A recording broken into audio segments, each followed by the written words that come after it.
안녕하십니까. 오늘 일자리 정책 포럼의 토론 진행을 맡은 한국직업능력개발원의 나동만입니다. 오늘 이렇게 우리가 온라인으로 이제 그 3원 생중계라는 방식으로 오늘 포럼을 맡게 됐는데요. 코로나19 시대에 우리가 이런 새로운 방법을 통해서도 여러분들을 만나게 된 것들이 좀 다행이면서도 또 한편으로는 새로운 도전이라고 생각을 합니다. 그래서 많이 이제 시청해 주시는 부분들 감사드리고요. 오늘 포럼은 코로나19 감염병 사태의 확산에 따라서 우리 사회와 경제 분야가 급격한 변화를 경험하고 있죠. 그래서 이런 급격한 변화를 경험하고 있는 현 시점에서 일자리와 직업능력 개발의 정책의 새로운 방향성도 우리가 한번 고민해 보고, 또 한편으로는 이런 것들을 가능하게 할 수 있는 지역 주도의 고용 거버넌스, 이런 부분에 대해서도 우리 한번 논의해 보기 위해서 여러 패널 분들 모시고 한번 토론을 나눠보도록 하겠습니다. 토론을 시작하기에 앞서서 이 어려운 상황에도 불구하고 여러모로 시의적절한 주제로 온라인 포럼을 준비해 주신 충남인적자원개발위원회 그리고 경북인적자원개발위원회에 깊은 감사의 말씀을 전합니다. 네, 오늘 토론 주제로 이제 함께 이야기 나눠보실 분들 소개를 잠깐 드리도록 하겠습니다. 경북인자위의 패널 두 분 모셨는데요. 일단 최성준 경북인자위 선임위원 모셨습니다. 네, 안녕하세요. 안녕하세요.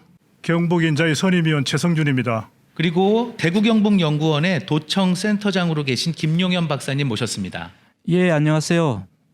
대구 경북연구원의 김용현입니다. 반갑습니다. 네, 반갑습니다. 네, 그리고 충남인적자원개발위원회의 패널 두 분 소개해 드리겠습니다. 그리고 충남인자위의 선임위원으로 계신 이영훈 선임위원님이십니다. 예, 반갑습니다. 이영훈입니다. 네, 반갑습니다. 그리고 한국직업능력개발원 사회정책지원센터장을 맡고 계신 방가훈 박사님 모셨습니다. 네, 안녕하세요. 네, 반갑습니다. 네, 뭐 바쁘신 시간에도 불구하고 이런 또 의미 있는 토론에 참여해 주셔가지고 감사드립니다. 뭐 아마 시청해 주시고 계신 분들도 이런 형식이 좀 이렇게 낯설으실 수도 있는데 저희가 진행상으로 약간 매끄럽지 않은 부분들이 있어도 좀 잘 양해해 주시면서 좀 들어주시면 감사하겠습니다. 네, 오늘 토론은 두 가지 주제를 가지고 아마 진행이 될 것 같습니다. 그래서 두 세션으로 나누어 진행이 될 텐데요. 첫 번째 주제는 포스트 코로나 뉴노멀 시대라고 요즘에 이제 우리 시대가 좀 특징 지어지고 있는데, 이럴 때의 고용과 일자리 이슈가 어떻게 될지, 그리고 인적자원 개발, 직업능력 개발은 어떤 방식으로 해야 될지, 이런 것들을 한번 토론자 분들과 이제 이야기를 나눠보도록 하겠습니다. 네, 이제 첫 번째 주제에 대해서 토론을 좀 시작해보게 되겠는데요. 첫 번째 주제는 미래 고용시장 변화에 따른 직업훈련 방향에 대한 얘기입니다. 이 새로운 시대에 대한 인적자원 개발 이슈를 논하기에 앞서서 우리 시대를 특징짓는 특징이 뭔지에 대해서 한번 우리가 생각해보고 정의 내려야 될 필요가 좀 있어 보입니다. 그래서 제가 먼저 포스트 코로나 이 뉴노멀 시대를 우리가 무엇이라고 정의할 수 있는지, 이 시대적 특징이 뭔지 한번 의견을 여쭙겠는데요. 먼저 경북인자위 쪽에 패널이신 김용현 박사님께 한번 먼저 의견을 부탁드려도 될까요? 네, 최근에 이제 코로나19가 이제 발생하면서 여러 가지 변화가 있었고, 이것이 이제 앞으로 일상적인 가능성이 있습니다. 그래서 일반적으로 뭐 식사라든지 여행이라든지 모임 이런 것이 다 변화될 텐데요. 저는 그 언택 산업이 발전하는 어떤 언택 시대로 정의된다, 이렇게 말씀드릴 수가 있을 것 같습니다. 기존에 이제 산업 사회, 그다음에 정보화 사회, 지식 사회 이후에 데이터 기반의 어떤 비대면 사회가 좀 도래하지 않을까, 이렇게 보고요.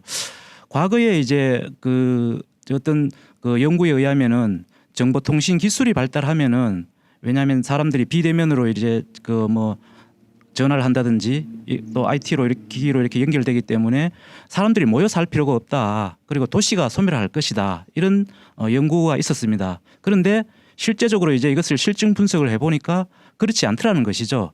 정보통신 기술이 발달하면서 오히려 사람들이 더 자주 모이고 더 잘 이렇게 이 소통을 하더라는 것이죠. 그런데 이러한 지금 논리가 코로나19 때문에 이제 좀 좀 어렵지 않을까 이렇게 보고 있습니다. 예. 네, 감사합니다. 그 언택트 시대라고 명확하게 정의를 해주신 것 같아요. 어쨌든 요즘에 우리가 서로 간에 만나고 모이고 얼굴 마주대고 하는 것들 굉장히 다 민감하게 생각을 많이 하게 됐죠. 네, 잘 말씀해 주셨고요. 그리고 충남 쪽에서 오신 우리 반가운 박사님 혹시 또 다른 또 의견이나 정의가 있을까요? 포스트 코로나 시대가 어떻게 바뀌게 될까? 여러 가지로 생각해 볼 수 있는데요. 그래도 지금까지 학자들 간에 많은 동의가 이루어지고 있는 미래 전망은 뭐냐면 4차 산업혁명으로 우리가 지금까지 이야기했던 것들이 더 성큼 다가온다. 즉 무슨 새로운 것을 상상하기보다 지난 몇 년 동안 저희가 4차 산업혁명 얘기들을 많이 했었잖아요. 그죠? 그런 것들이 엄청 다가온다, 빨리 다가온다, 아니다 생각만 그렇게 빠르진 않을 것이다 이런 얘기들이 많았는데 그 4차 산업혁명과 관련된 여러 가지 논의들이 논의했던 것들이 더 빨리 다가올 것 같다. 저는 이제 일단 그렇게 보고 있고요. 그 핵심 이유가 뭐냐면 4차 산업혁명은 물리 세계의 아톰이랑 사이버 세계의 비트 간의 완전한 호환이 되는 거예요. 물리 세계, 피지컬한 그 세계와 그 사이버 세계가 그것이 사실 우리가 말하는 비대면의 세계와 완전히 이제 일치하는 것이죠. 그죠? 그렇다면 4차 산업혁명 때 우린 필요한 영향이 뭐고 그때 인적 자원 개발은 어떻게 해야 되고 산업은 어떻게 해야 된다는 얘기들을 우리 많이 해왔었는데 그것들 좀 더 현실감 있게 지금부터 생각하고 준비하는 게 포스트 코로나에 대한 전망이고 대응이다. 이렇게 말씀할 수 있을 것 같습니다. 네, 의견 감사드립니다. 우리가 지금 현재 이 뉴노멀 시대, 포스트 코로나 시대를 얘기하면서 빼놓을 수 없는 부분들이 이제 비대면이, 그 다음에 비대면을 통한 우리의 생존이 중요한 시대가 됐고요. 이런 것들이 또 사회적으로 익숙하지 않은 것들이기 때문에 이런 것들을 옮겨가기 위해서 분명히 우리가 그동안 얘기했던 4차 산업혁명 기술 혁신, 이런 부분들이 또 어떻게 활용될 수 있을 것인가 등등에 대해서 어쨌든 시대적인 고민이 많이 필요하고 그런 것들을 활용하는 가치가 좀 많이 필요한 시대, 이렇게 아마 두 분 말씀 정리할 수 있을 것 같아요. 그러면 우리가 어쨌든 사회 경제적으로 이러한 새로운 표준들이 다가오는 것들을 우리가 이제 대비를 해야 되는데 아마 기존의 노동시장과 일자리에도 많은 변화가 있을 것 같아요. 이런 것들에 대해서 우리가 좀 짚어봐야 미래의 직업훈련 방향에 대해서도 우리가 한번 생각을 해볼 수 있을 텐데 새로운 표준이 다가올 때 기존의 노동시장과 일자리에 어떤 변화가 있을까요? 반가운 박사님 혹시 여기에 대해서 연구도 많이 하셨는데요. 네. 네, 제가 아까 말씀드린 것처럼 4차 산업혁명 혹은 포스트 코로나로 더 빨리 다가온 4차 산업혁명이라고 할 때 미래에 필요한 역량은 뭐냐?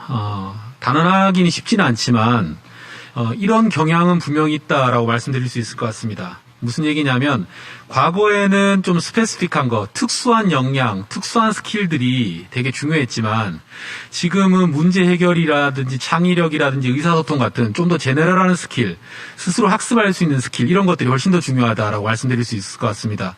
제가 이제 비유를 한번 들어보겠는데요. 예전에는 계산이 되게 유망한 직업이다. 그러면 사람을 계산기로 딱 만들어서 졸업을 시키는 거죠.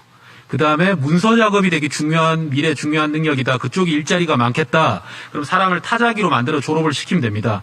그리고 한 30년 정도 타자기로 살다가 계산기로 살다가 퇴직하고 연금 받고 이제 생을 마감하는 거죠. 그죠? 근데 이제는 앞으로는 어떤 세상이냐면 타자기로 쭉 살기도 어렵고 계산기로 쭉 살기도 어렵고 또 우리가 상상 못하는 여러 가지 것들이 어떻게 닥칠지 모르는 불확실한 상황이 그 특징이기 때문에 성능 좋은 컴퓨터가 돼서 때에 따라서는 MS 워드를 깔아서 작업을 할 수 있고 또 때에 따라서는 엑셀을 깔아서 작업을 할 수 있고 이제 그렇게 되는 것이 훨씬 더 이제 중요한 것이죠.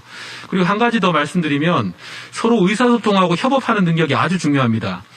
과거에는 어떤 기술 충격이 발생했을 때 그 기술 충격에 대응하기 위해서 하나의 직업으로 대응을 하는 거예요. 그렇지만 이제 그렇게 대응하지 않습니다.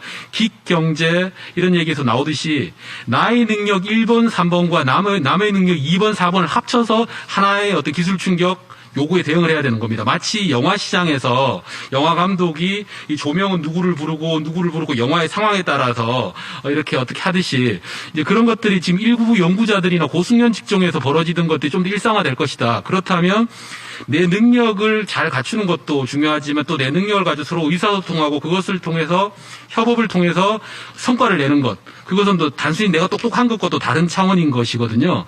그런 것들이 이제 훨씬 더 중요한 능력이 됐기 때문에 초중등 교육뿐만 아니라 성인학습, 성인교육에서도 이런 능력을 어떻게 이제 담보하고 길러주고 발휘할 수 있게 할 수 있을까. 이 지점에 대해서 고민이 깊어야 된다고 생각합니다. 네, 말씀 잘 해주신 것 같습니다. 뭐 기존에도 아마 이런 류의 역량, 필요 역량에 대한 전환에 대한 얘기도 많았던 것 같아요. 그런데 이제 어쨌든 이런 코로나 사태 이후 뉴노멀이라는 얘기를 우리가 많이 하면서 이 변화가 훨씬 빨라진 것 같습니다. 예전에는 우리 일터에서 특정 임무를 수행하기 위한 스킬들이 많이 중요했다면 지금은 이제 꾸준하게 학습하고 협업하고 여러 가지 지식들을 융합하고 다양한 자원들을 활용할 수 있는 그런 일반적인 기술에 대한 중요성이 훨씬 커지고 있다는 거죠. 그리고 이런 기술들에 대해서 사람들이 이제 학습할 수 있는 동기도 아마 중요할 겁니다. 그래서 어떻게 보면 저는 이런 느낌이 좀 들어요. 이제 다시 기본으로 돌아가는 사회가 또 되는 것 같다라는 생각도 들기도 합니다. 네, 이 부분에 대해서는 또 우리 경북의 또 우리 김용현 박사님께서도 많은 관심 갖고 계실 텐데요. 김용현 박사님께서도 이 부분에 대해서 의견 있으시면 또 부탁드리겠습니다. 네, 지금 코로나19가 노동시장과 일자리에 상당한 영향을 미칠 거라고 보고요. 저는 조금 다른 시각에서 봤을 때 사실은 이제 지금 요즘 뭐 택배 노동자에 대한 여러 가지 뭐 얘기가 나오고 있습니다만은 지금 이 일자리와 관련해서 고용과 관련해서 고용주와 그러니까 사용주와 노동자 구분이 굉장히 모호하게 되고 있다. 이렇게 그 노동시장에서 우리가 그 사용자와 고용주 간의 모호한 그런 특성이 지금 나타나고 있고 그다음 특수 형태의 근로자들이 굉장히 많이 나타날 것이다. 이렇게 보고 있습니다. 그래서 여기와 관련해서 나중에 아마 논의가 되겠지만은 고용 안정망을 어떻게 가져갈 것인지가 굉장히 중요한 이슈가 될 것이고 또 한 가지는 이제 우리가 기존에 생각했던 일자리 개념이 뭐 아침 9시에 출근해서 6시에 퇴근하는 그런 형태가 아니라 이제는 뭐 일하는 시간, 그다음에 일하는 공간, 또 일하는 형태가 완전히 바뀔 가능성이 많기 때문에 이와 관련된 여러 가지 연구라든지 뭐 토론 그리고 사회적 합의라든지 이런 것이 이루어져야 될 거로 보고 있고요. 그다음에 지금 최근에 논의가 되고 있는 뭐 주 4일 근무라든지 파트타임 종사 관련된 부분들이 이제는 아마 이런 부분에 우리가 자연스럽게 받아들여야 되는 그런 형태가 되지 않는가 이렇게 생각되고 앞서 말씀이 있었습니다마는 긱 이코노미와 같이 어떤 큰 이슈가 생겼을 때 그와 관련된 전문가들이 모여서 일을 하고 또 흩어지고 그래서 이러한 수시적 간헐적인 일자리가 많이 만들어질 텐데 이와 관련된 사회 안전망이라든지 고용 안정망을 어떻게 가져갈 것인지가 앞으로 중요한 이슈가 될 그런 어떤 시대적 상황에 와 있다 이렇게 생각됩니다. 네, 박사님 말씀 감사합니다. 뭐 이 얘기가 이제 빠질 수가 없는 것 같아요. 플랫폼 노동자, 이제 특수 형태로 이제 근로하는 사람들이 이제 많아졌죠. 아까도 말씀하셨지만 이분들에 대한 고용 안전망에 대해서도 사회적 관심이 아주 커지고 있습니다. 그리고 유연근무도 요즘에 그 예전에 유연근무를 활용하지 않는 곳들도 요즘에 많이 도입을 해서 이제 활용을 하기 시작했잖아요. 그래서 우리 회사는 이런 것들하고는 좀 상관없다라는 회사마저들도 지금 다 유연근무 도입하면서 시행착오를 겪고 있을 거라고 생각이 듭니다. 이 부분에 대해서 저희가 이제 뒷부분에서 이런 시장 변화에 따라서 어떻게 대응해야 될지는 한번 알아봐야 될 텐데요. 지금 이제 두 분 이제 경북이나 충남의 인자위에 이 선임위원분들 나와 계신데 실제로 이제 아마 지역적인 어떤 그 사업자들, 그러니까 기업을 운영하시는 고용주라 이런 분들을 만날 때도 아마 이런 요구들을 많이 들으실 것 같은데 일단 경북 인자위의 선임위원 최성준 선임위원께 한번 여쭤보겠습니다. 실제로 이 지역에서도 기업 산업계와 많은 소통을 하고 계신 걸로 제가 알고 있는데 이런 변화의 조짐이 실제로 이게 체감이 되십니까? 예, 그렇습니다. 경북 지역에서도 실제적으로 많은 변화의 보임을 보이고 있습니다. 경북 지역에는 제조업이 포항 지역의 철강 산업, 경주 지역의 자동차 부품 산업, 구미의 전자 산업, 그리고 영주의 베어링 산업, 안동의 의료 서비스 산업 등으로 특화되어 조성되어 있는데 최근 들어 6개월간 27만 명이 취업자가 감소하였습니다. 이러한 계속된 경기 침체로 경북 지역에서 스마트 산단 또는 구미 상생형 일자리 등의 사업을 전개해도 뚜렷한 결과를 얻지 못하고 있습니다. 최근에 얘기를 들어보면 중소기업자, 자영업자, 취업희망 청소년 등 개인은 변화의 정확한 예측이 어려워서 불안과 혼란을 경험하고 있는 것 같습니다. 이를 위해서 다방면의 전문가들께서 협력으로 변화의 방향을 비교적 상세하게 예측하고 그에 따른 유망산업과 직종, 필요한 기능의 내용을 제시한다면 이들에게 큰 도움이 되지 않겠나 그렇게 생각해 봅니다. 네, 지금 뭐 어쨌든 현장에서도 아마 이런 부분들에 대해서 많은 변화가 있는 것을 실제로도 체감하고 계신데 우리 충남의 이영훈 선임위원께서도 충남 지역에도 이게 제조업이 상당히 또 비중이 큰데요. 아마 또 많은 산업계의 요구들을 아마 수렴하고 있으실 것 같습니다. 요즘에 이런 좀 체감되는 부분들 좀 잠깐 설명 부탁드리겠습니다. 예, 앞서 위원님들이나 또는 우리 전문가이신 박사님들이 많은 좋은 얘기를 해주셨는데요. 어쨌든 사회적으로나 경제적으로나 전국이 이 발생된 문제에 대해서 문제점을 도출하고 해결하려는 방안들을 많이 모색들을 하고 있는 것 같습니다. 충남도 마찬가지로 전국이 다 그 주력산업이라는 그 중심 산업에서 제조업 간의 경제 활동을 하다 보니까 비슷한 상황이 발생하고 있고요. 이미 작년부터 저희 충남 지역에서는 자동차 산업이나 기계 제조 부품 산업에서 글로벌 시장의 정체에 따라서 생기는 여러 가지 문제점들을 해결하기 위해서 노력을 이미 했었는데 이런 코로나19 때문에 발생되는 그런 또 다른 충격에 의해서 대응하기 위해서 많은 노력들을 하고 있습니다. 도지사 주재로 13개 실무반으로 구성된 포스트 코로나19 대응 추진단을 구축해서 고용노동 소상공기업을 지원할 수 있는 여러 가지 방안들을 모색을 하고 있고요. 또한 충남형 경제 상생 협력 방안들을 마련을 해서 여러 가지 금융 위기에 대응한다거나 또는 비대면 활동 증가에 따른 사회문화 시스템 구축에 대한 여러 가지 해결 방안을 모색하고 있고요. 특히 이제 산업과 기업에서 어떤 안정적인 기회를 도모하기 위해서 기업 지원이나 또는 일자리와 고용 측면에서 여러 가지 나타나는 그런 대응 방책들을 지금 현재 모색을 하고 있는 것으로 알고 있습니다. 네.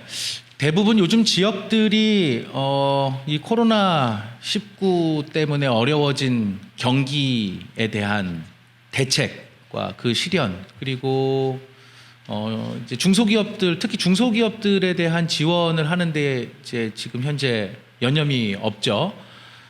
많이 아마 바쁘실 겁니다. 그래서 지금 현재 이런 또 위기가 어쨌든 지난 이후에 우리 산업계의 건강도나 이런 것들도 우리가 한번 많이 살펴볼 기회가 될 것 같은데요.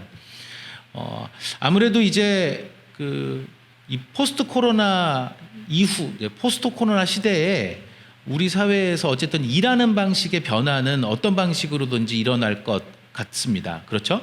그래서 이 부분에 대해서도 아마 우리가 앞으로 기업에서 일하는 방식이 변화가 있을 때 실제로 우리가 그동안 직업 능력 개발을 어떻게 해왔는지도 함께 이제 대응이 돼야 될 겁니다. 함께 변화를 해야 될 것 같습니다.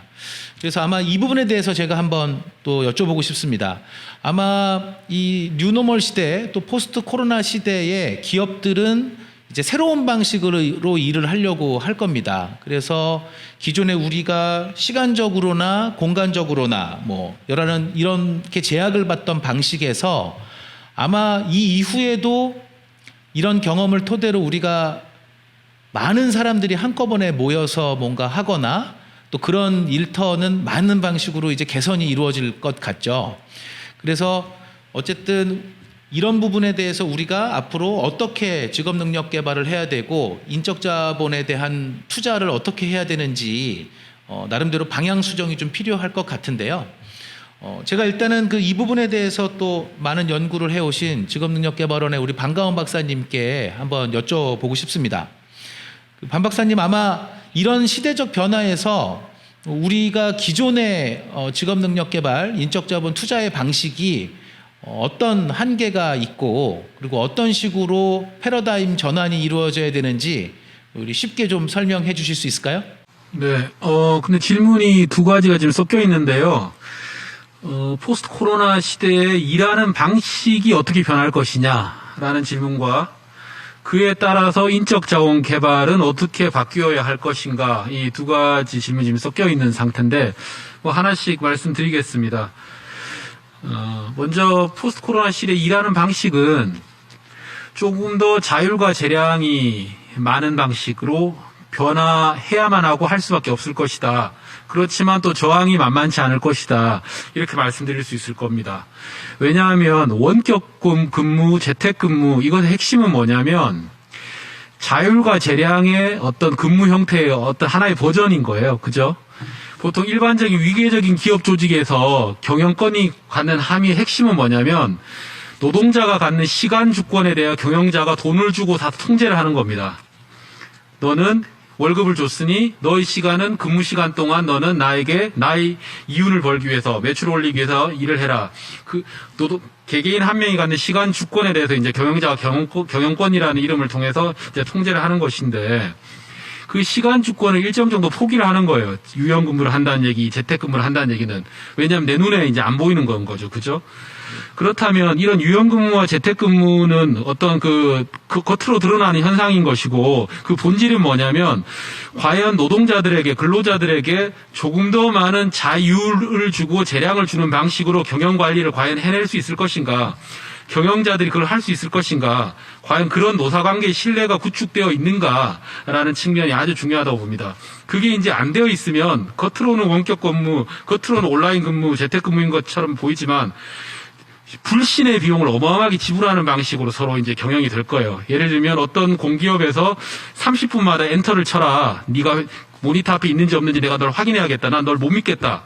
뭐 이런 방식으로 이제 가는 거죠, 사실은.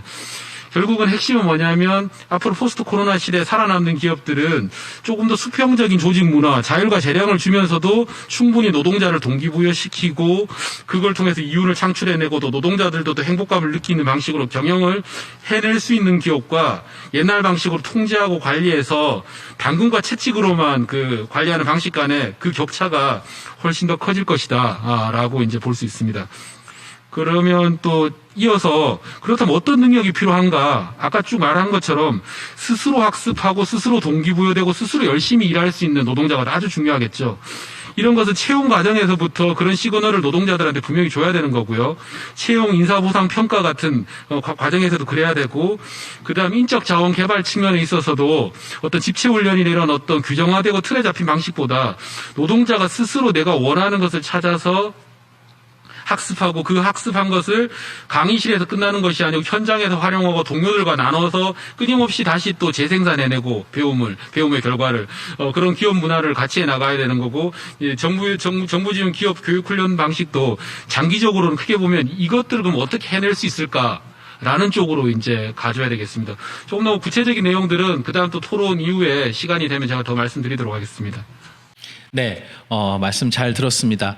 아무래도 일자리의 변화라는 부분에서 가장 큰 부분은 우리가 생각할 때는 그 변화 방식을 잘 품어주고 배양할 수 있는 조직의 풍토, 문화가 받쳐주는가, 그리고 사람들이 동기가 충분히 부여될 수 있는가가 중요한 것 같습니다. 결국에는 제가 보더라도 요즘 원격 근무나 재택 근무를 한다고는 많이 하는데 그게 완전한 모습의 원격 근무라기보다는 약간의 자율과 재량이 충분히 주어지기보다도 이제 항상 통제와 모니터링 시스템 하에 있어야 되는 부분, 이런 감시 비용이 굉장히 좀 많이 또 소요되는 것 같아요. 그래서 이게 우리 고용주와 또 노동자의 서로 상호 신뢰관계가 사회적으로 요 정도 수준이구나라는 것들도 한번 볼 수 있는 기회가 된 것도 같습니다. 네, 그 김용현 박사님께도 이 부분에 대해서 좀 같은 질문 드리고 싶은데요. 아마 이제 아마 키워드가 원격 근무나 재량 근무, 뭐 그다음 또는 비대면 방식의 어떤 근무들을 아마 키워드 삼으실 것 같은데, 뭐 이 부분에 대해서 어쨌든 기업들의 확산, 뭐 또 적용되는 데 있어서 아마 또 이렇게 많은 생각들이 있으실 것 같아요. 뭐 의견 있으시면 자유롭게 주시면 좋을 것 같습니다. 네. 네. 사실 이제 그 개별 수요에 맞는 맞춤형, 우리가 통상적으로 이제 직업 훈련이라든지 인적 자원 개발에서 기존에 그런 얘기가 많이 나왔습니다만은 더 강력하게 창의 인재 육성을 위한 프로그램 개발, 그러니까 맞춤형 어떤 그런 프로그램 개발이 많이 이루어져야 될 것이다, 이렇게 보고 있습니다.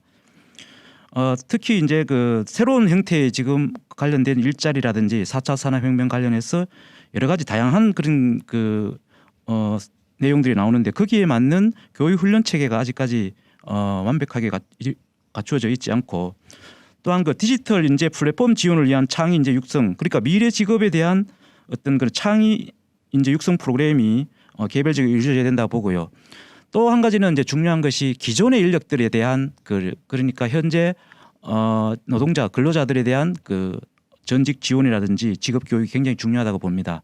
예를 들어 이제 우리 대구 같은 경우나 경북 같은 경우 자동차 부품 관련된 그 인력들이 많은데, 이 지금 4차 산업혁명 관련해서 뭐 전기 자동차라든지 자율주행 자동차로 바뀌었을 경우에 그분들이 다 그 일자리가 굉장히 어려워질 가능성이 많습니다. 그래서 이와 관련된 실제로 뭐 미래를 위한 아주 새로운 것도 중요하지만은 당장 지금 그 근로자들이라든지 노동자들을 전직 지원이 가능할 수 있도록 하는 강력한 프로그램이 필요하다, 이렇게 생각이 되고요. 또 한 가지는 이제 우리 그 인적 자원 개발도 그렇고 지역 단위에서의 직업 능력 개발도 그렇고, 이게 우리 지역 대학의 역할이라는 것이 그렇게 명확하지가 않습니다.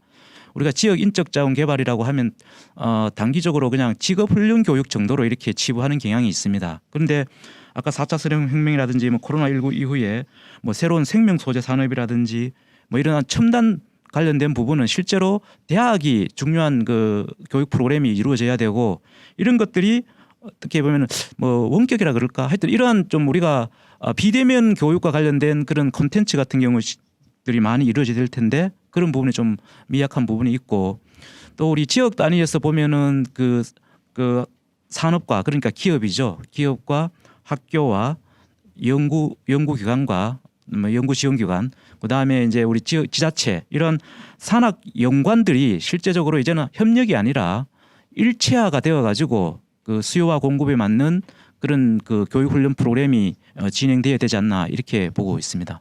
네, 말씀 중에 이제 전직 지원에 대한 부분들이 나왔는데요. 우리가 이제 아마 이 4차 산업혁명에 대한 직업 능력 개발 대응에 대해서도 아마 고용노동부에서도 전직 지원에 대해서 많은 비중을 좀 두었던 적도 있는 것 같습니다. 그 어쨌든 뭐 지금 내가 가진 일자리가 뭐 기술 혁신에 따라서 사라질 수 있다라는 전제, 그렇기 때문에 또 그렇게 뭐 또 쇠망하는 또 산업군에 있는 사람들이 또 이직을 해야 되는 것, 이렇게 갖고 뭐 필요하다는 필요성들은 우리가 많이 얘기를 하는데요. 저는 이거를 이제 약간 소잃고 외양간 고치기 식의 전직 지원이라는 얘기보다 그 전에 고용 노동자들이 기본적으로 일터에서 일하면서 언제든지 다른 직종이나 아니면 다른 산업군 쪽으로 이동할 수 있는 어떤 고용 이동성이라고 할까요? 이런 부분들이 좀 건강하게 갖춰져야 될 것 같은데요. 그래서 재직자 훈련에 대한 중요성도 많이 커지는 것 같아요. 이 부분에 대해서는 어쨌든 그 실제로 전문가분들께서는 어떻게 생각하시는지 혹시 의견 주실 수 있는 분 이렇게 말씀 주시면 발언권을 좀 드리도록 하겠습니다. 그 재직자 훈련 입장에서 보면 이게 사업주와 노동자 간 이해관계가 완전히 일치하지 않아요.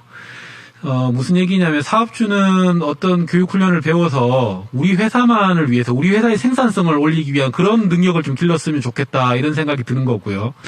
또 반대로 노동자 입장에서는 이 회사랑 많이 다녀봐야 4년, 5년 뒤에 내가 딴 직장을 옮기는데, 곧 헤어질 상대방을 위해서 내가 과연 그 역량을 최대한 길러야 되는가, 이런 또 고민에 빠지게 되는 거죠. 실제 통계를 보더라도 우리나라 현 직장 근속은 한 5년 정도 내외입니다. 즉 보통 평균적으로 4, 5년 그 직장을 다니다가 이제 다 이동을 하는 거거든요. 자, 그럼 재직 기간에 받는 교육 훈련은 그럼 어떠해야 되는가라고 할 때, 일단 정부가 지원하는 교육 훈련은 이제 사회자님께서 말씀하신 것처럼 전직을 염두에 둔, 왜냐하면 국민이 정책 대상이니까요, 그죠? 전직을 염두에 둔 그 직종 스페시픽한 거 아니면 좀 더 제네럴한 스킬들을 기르는 방식으로 가는 게 맞고, 사업주가 우리 회사를 위해서만 꼭 필요한 그런 훈련들은 사업주가 이제 직접 투자하는 것이 조금 더 경제 이론이나 이치에 맞다, 이렇게 이제 볼 수가 있고요. 한 가지 더 말씀드리면, 현행 전직 지원에 관한 법률도 이제 올해부터 뭐 시행령이 되고 이렇게 통과되고 하는데, 대체로 한 50대, 60대 퇴직을 앞두고 그게 정책 대상이 맞춰지고 있거든요. 또 1000인 이상 내지는 또 큰 기업 중심으로 가고 있고. 근데 좀 더 넓은 시각에서 보면 전직 지원은 사실 40대, 50대 때 하는 게 더 경제 효율적으로 좋습니다. 왜냐하면 한 직장을 경제 전체적으로도 인적 자본을 효율적으로 얼로케이션 하기 위해서는 처음에 아무 생각 없이 직장 다니다가 내가 한 10년쯤 혹은 5년, 6년쯤 일하다 보면 난 여기는 아닌 것 같아, 딴 데로 옮겨야지라고 할 때 사실은 그 사업주도 좋고 그 개인의 인생을 위해서도 훨씬 좋은 거거든요. 사실 근데 퇴직 직전에 전직 지원이 서비스가 되면 이게 약간 다른 방식으로 복지 내지는 하여튼 다른 방식의 서비스가 되기 때문에 조금 어릴 때도 조금 그런 전직 지원이 될 수 있는 방식으로 가야 되고, 이렇게 되면 사실은 굳이 전직 지원과 그다음에 재직자 훈련을 그렇게 구분을 해가지고 할 필요도 없는 거예요. 조금 더 일상적으로 훈련하고 학습할 수 있는 기회들을 실업자가 아니고 재직자들한테 더 많이 주는 방식으로 가면 되고, 그때 이제 여러 가지 다른 이제 전직 지원 서비스가 붙어야 된다, 이렇게 말씀드릴 수 있고요.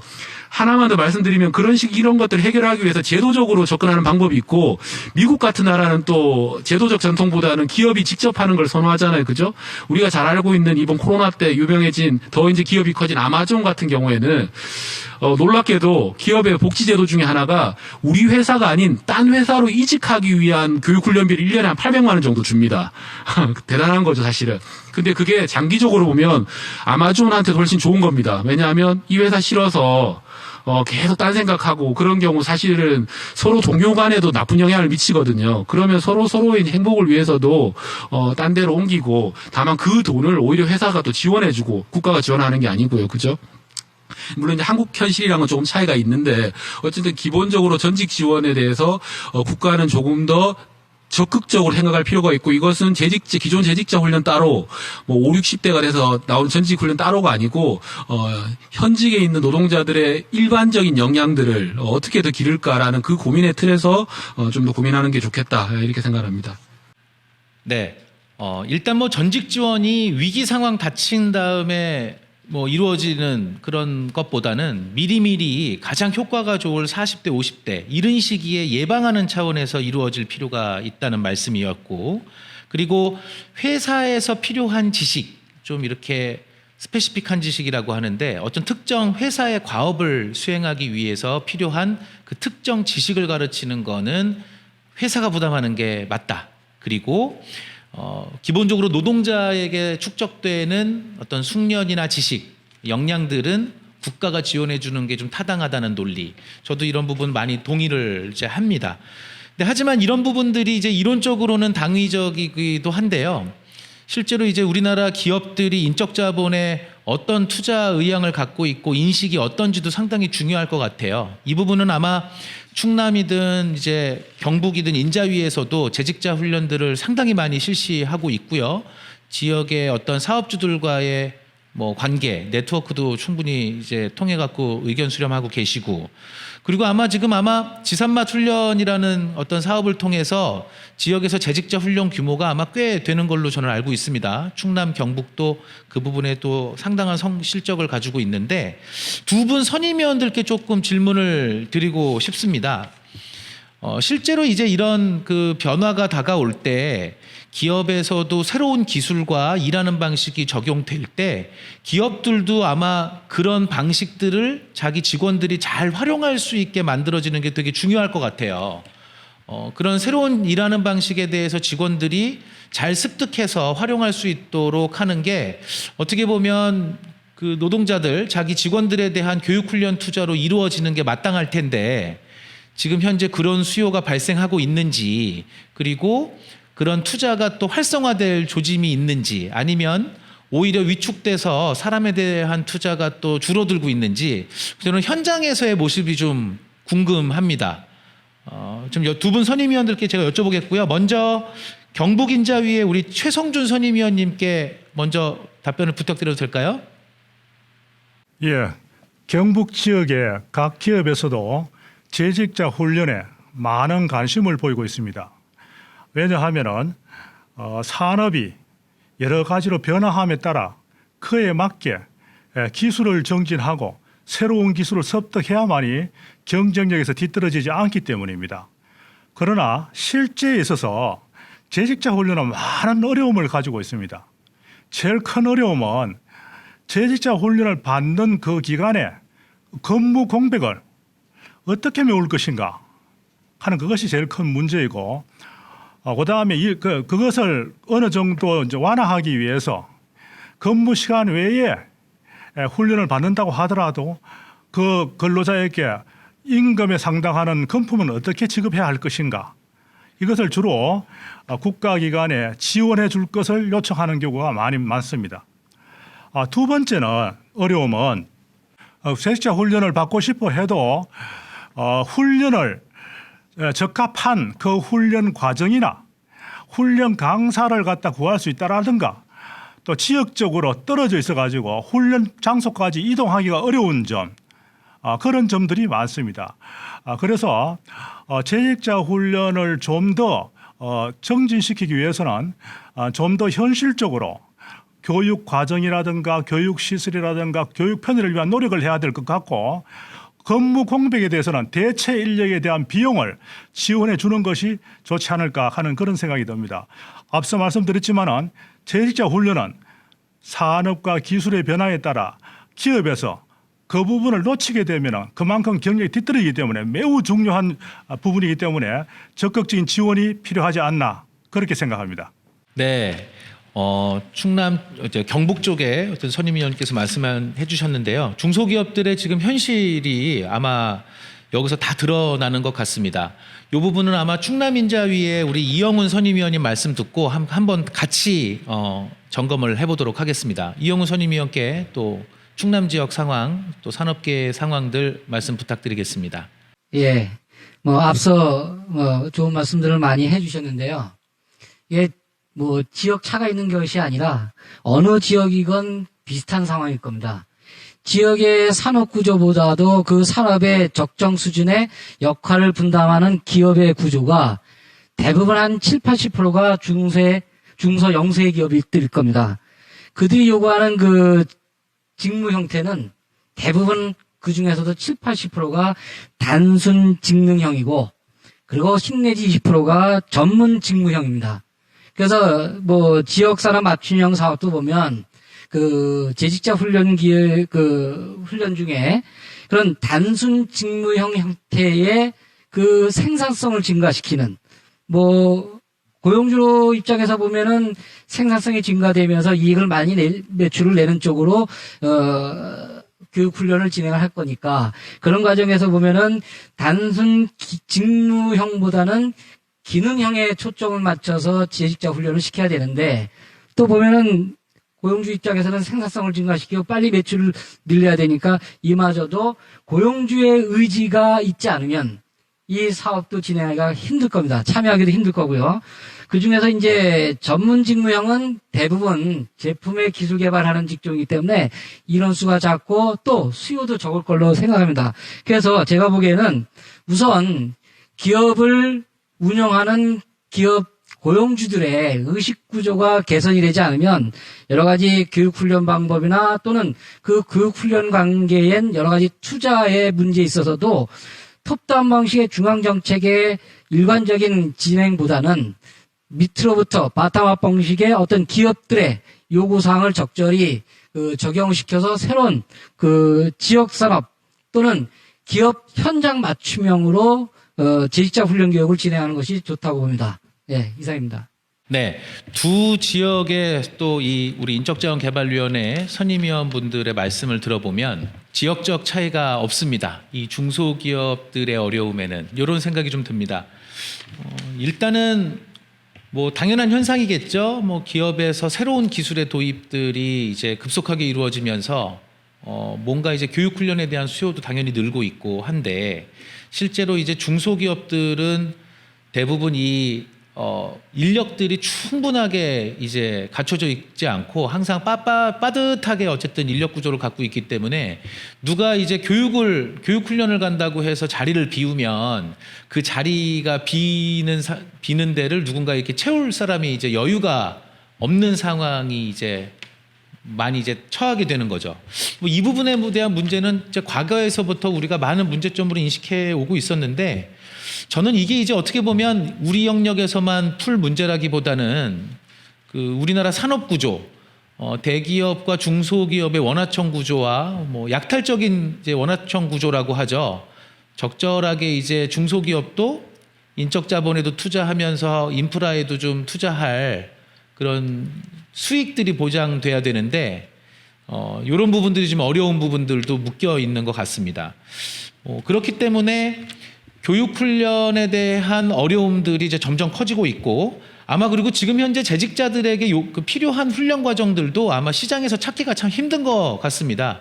그런 인프라도 많이 부족한 게 문제다 하는데 제가 알고 있기로는 지금 고용노동부에서 하고 있는 정부에서 지원하는 이 사업주 지원 훈련도 수십 년간 지금 개편 없이 계속 이렇게 그 별다른 방식이나 뭐 지원에 대한 내용에 대해서도 큰 개편 없이 그대로 진행되고 있는 것 같은데 이번 기회로 어느 정도 좀 혁신적인 개편이 이루어지기를 바라면 좋을 것 같고요.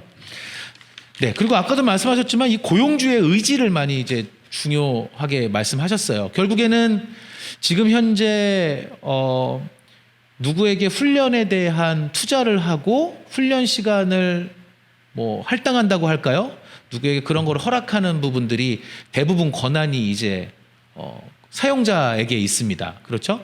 근로자가 사용자한테 요구할 수 있는 권한은 없어서 사업주가 바쁘니까 그냥 교육훈련 받지 말고 계속 그냥 일하는 게 좋겠다 판단하면 그 근로자는 직업능력 개발 기회가 없는 경우가 많거든요. 이제 그렇기 때문에 아마 고용주의 인식이나 의지가 중요하다고 말씀하신 것 같은데 어떻게 보면 이렇게 근본적인 문제, 근로자가 그 직업훈련의 주도권이 크지 않고 사업주에게 대부분 몰려있는 이 문제, 우리가 좀 근본적으로 해결해 볼 수 있는 방법은 없을까요? 우리 김용현 박사님이나 방가은 박사님 중에서 이 부분에 대해서 조금 생각을 기존에 해오시던 게 있으시면 여기서 좀 공유를 해주시면 좋을 것 같습니다.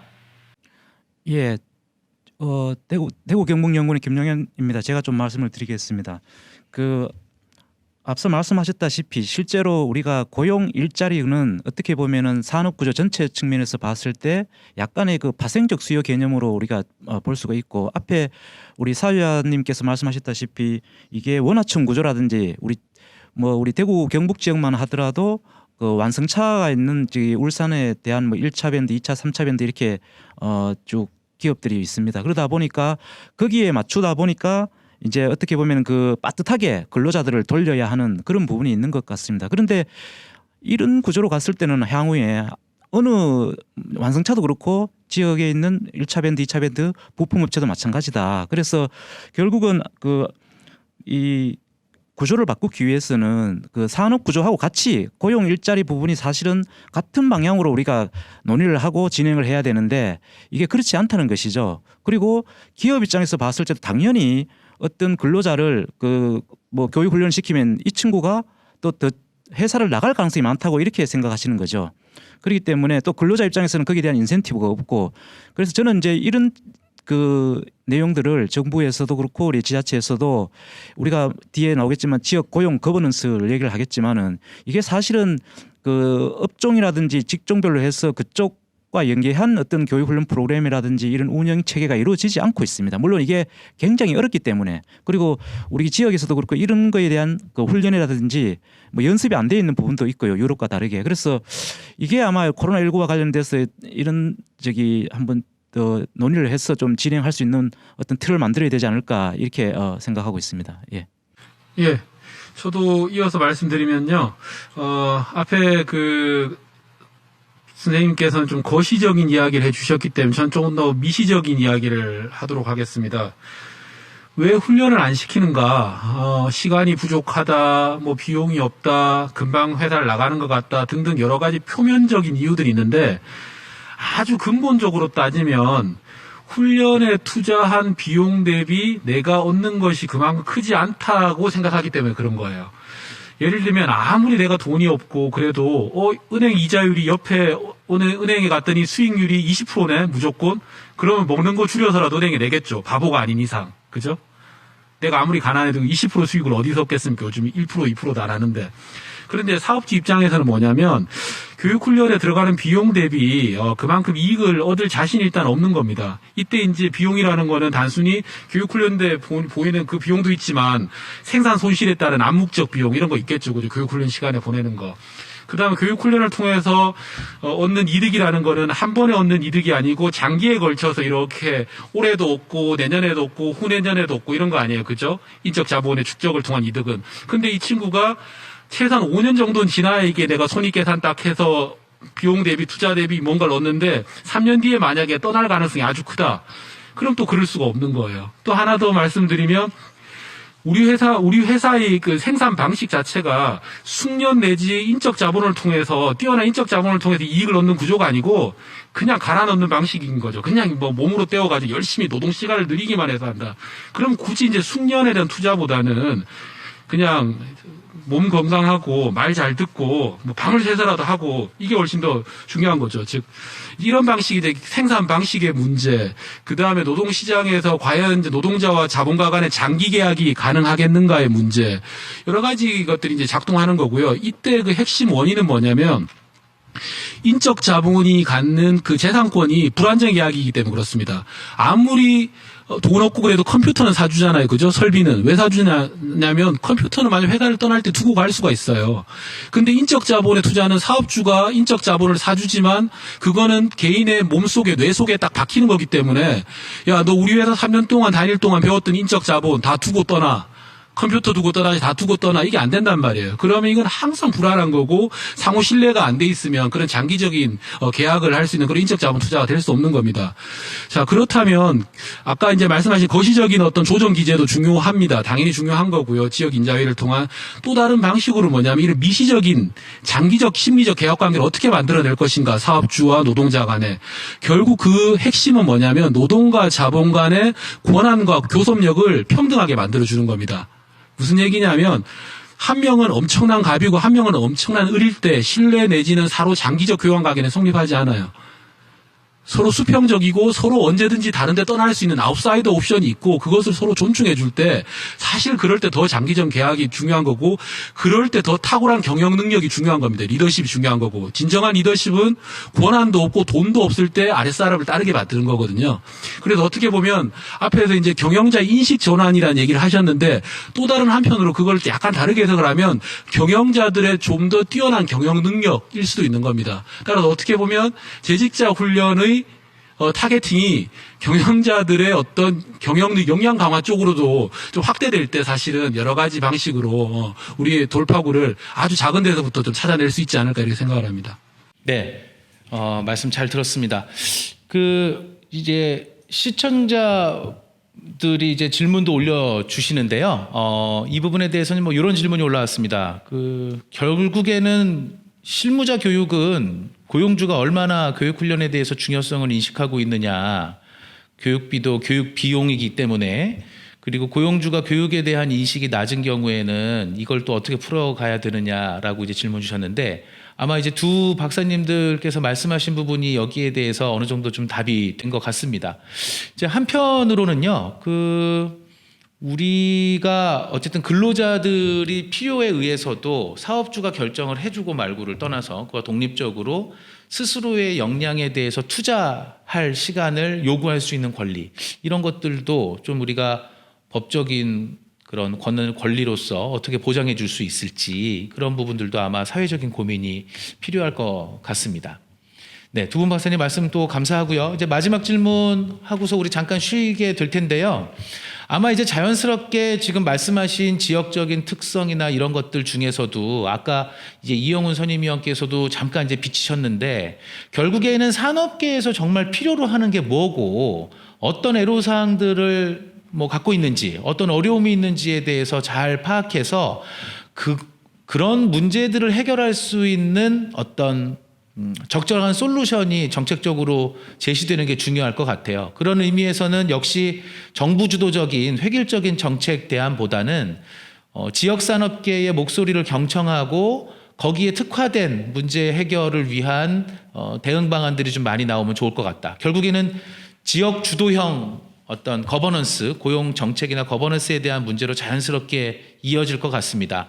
그거는 우리가 이제 브레이크 타임 다음에 이 주제에서 논의를 하도록 하고, 이제 넘어가기 전에 저는 요즘 그 정부가 하고 있는 한국판 뉴딜이라는 이 국가 프로젝트에 대해서 좀 많은 생각을 하게 됩니다.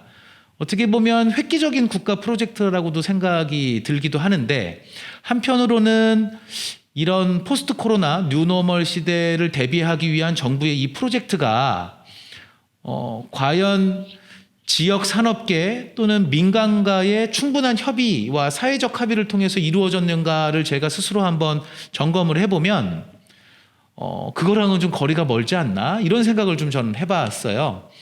그래서 어떻게 보면 이런 대대적인 사회적 투자를 통해서 일자리 창출까지도 연계하려고 하고 있는데, 이런 부분들이 뭐 좋은 방향이면 또 장점, 그 다음에 좀 우려되고 신중하게 접근해야 되는 점 당연히 있을 것 같습니다. 각 지역의 고용 일자리 전문가로서 지역에서 바라보는 이 한국판 뉴딜, 어떤 시사점과 어떤 지역적인 어떤 의견이 있을지 좀 궁금하거든요. 네, 이거는 어떻게 일단 경북부터 제가 좀 의견을 듣고 싶은데, 네, 누가 답변을 좀 해주실 수 있을까요? 예, 제가 말씀을 드리도록 하겠습니다. 한국판 뉴딜이 나오면서 정부에서 발표를 하면서 제가 이제 대구와 경북에 각각 어떻게 산업 정책 측면에서 접근할 것이며 고용 안정망 측면에서 어떻게 접근할 것인지 좀 제가 같이 계획도 마련하고 했습니다. 근데 사실은 앞서 좀 중복될 수도 있겠지만은 실제로 앞으로 이제 우리가 뭐 우리 지역뿐만 아니라 이게 앞으로 더 많은 발전이라든지 코로나19 이후에 어떤 포스트 코로나 이후에 대응하기 위해서는 노동 혁신이 굉장히 중요하다, 이렇게 보고 있습니다. 그런데 실제로 현장에서는 좀 그런 부분이 좀 미흡한 부분이 있고, 특히 이제 주로 얘기 나오는 게 안전망 얘기를 아까 뭐 특수고용 노동자들도 말씀이 있었고, 지금 당장에 그 정규 트랙에 있는 근로자들도 사실 고용 안전망이 굉장히 높지가 않습니다. 예를 들어서 이제 경북 같은 경우는 취업자 대비 고용보험 가입 비율이 50%가 되질 않습니다. 그리고 그 제조 파트에 우리가 통상 상용직이라고 하는 그 경제활동인구조사에서 말하는 상용직 근로자라고 이렇게 판단되는 그런 사람들도 이제 어떻게 보면 고용보험 트랙에 들어가 있지 않는 비율이 굉장히 높다는 것이죠. 그만큼 이제 사회 안전망이 되어 있지 않고 또 새로운 또 일자리들이 많이 만들어지고 있어서, 그래서 이제 이게 과연 지역 단위에서 해결할 수 있는 문제가 될 수가 있을까, 이런 생각이 들어서 이게 아마 정부하고 그다음 관련된 그 유관기관들이 좀 같이 고민이 돼야 된다, 이렇게 생각되고요. 뭐 정부에서 나오고 있는 뭐 전 국민의 고용보험을이라든지 그다음에 뭐 특고들에 대한 그런 안전망 같은 경우는 사실 재원이라든지 이런 걸 봤을 때 지역에서 감당할 수 없는 부분이 많습니다. 그래서 그런 부분에 대한 그 정부 차원의 고민이 우선되어야 될 것 같고요. 또 한 가지는 이제 결국 우리나라 전체 고용 이렇게 형태를 보시면은 주로 굉장히 경직적이지 않습니까? 임금도 그렇고.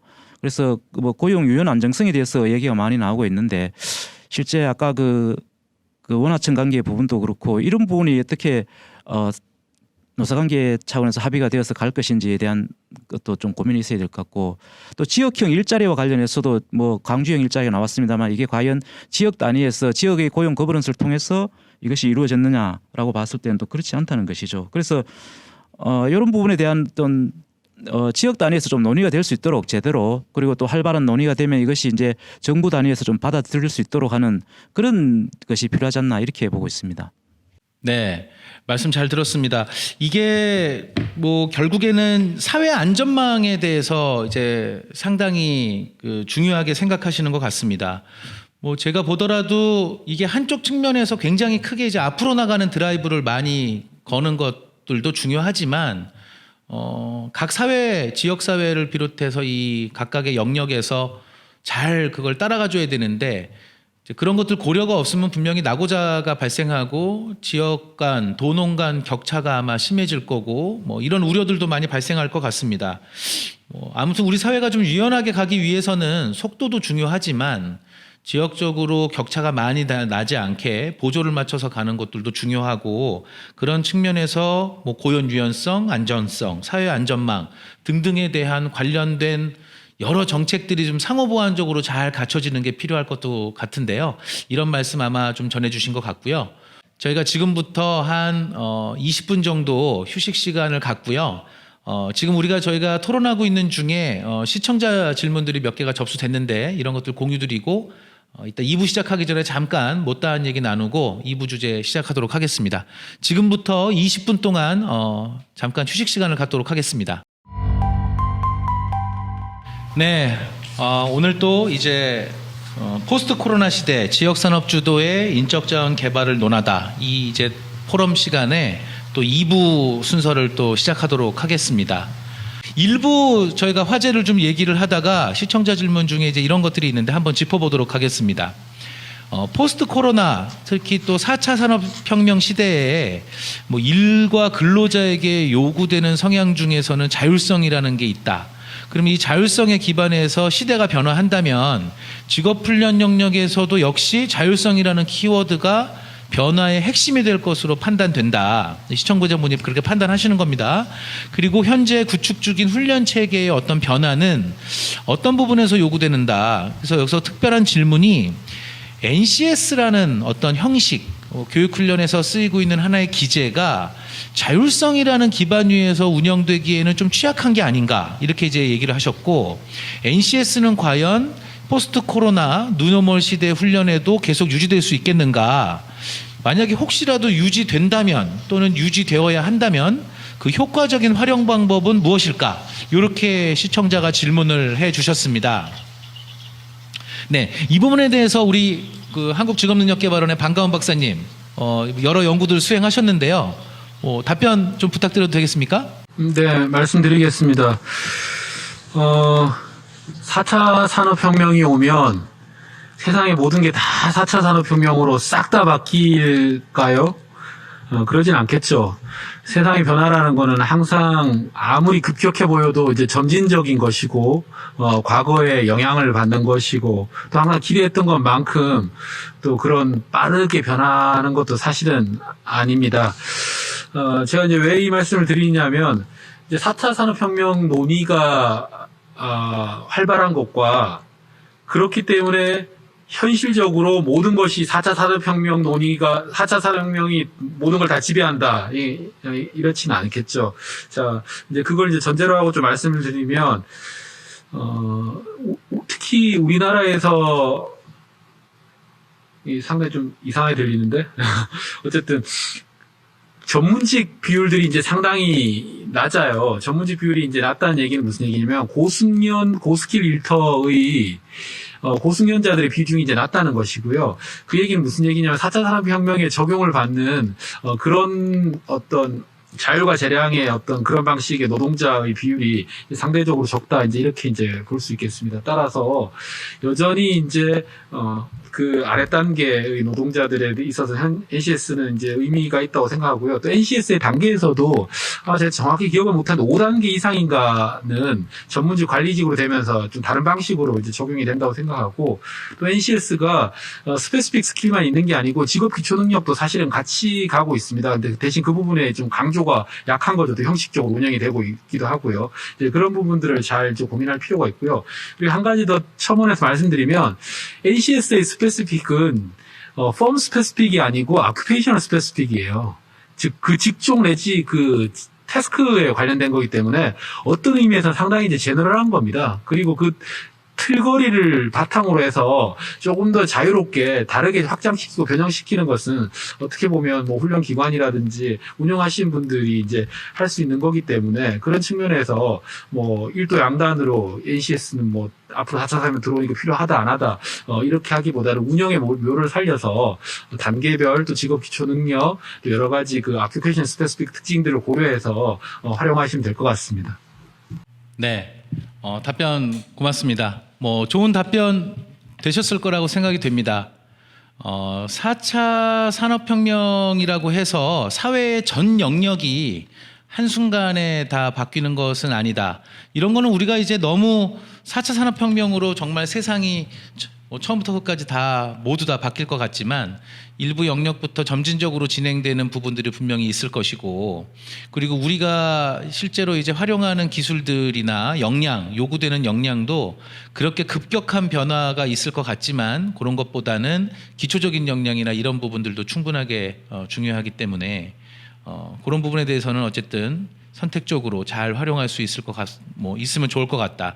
근데 저도 역시 이 NCS라는 거에 여러 가지로 얽매일 필요는 없다고 생각을 해요. 형식이 중요하지는 않고 실제로 어떤 내용을 효과적으로 전달할 수 있는지에 대한 부분일 것 같은데요. 형식보다는 실질을 어떻게 제대로 훈련 컨텐츠를 어떻게 구성할 것인지에 대해서 집중을 하고 그 부분에 대해서 NCS가 도움이 될 수도 있고 혹은 또 NCS가 하나의 형식으로서 뭐 여러 가지 제약이 된다면 그 부분은 뭐 우리가 잘 극복을 하고 제한적으로 선별적으로 사용하면 좋을 것 같습니다.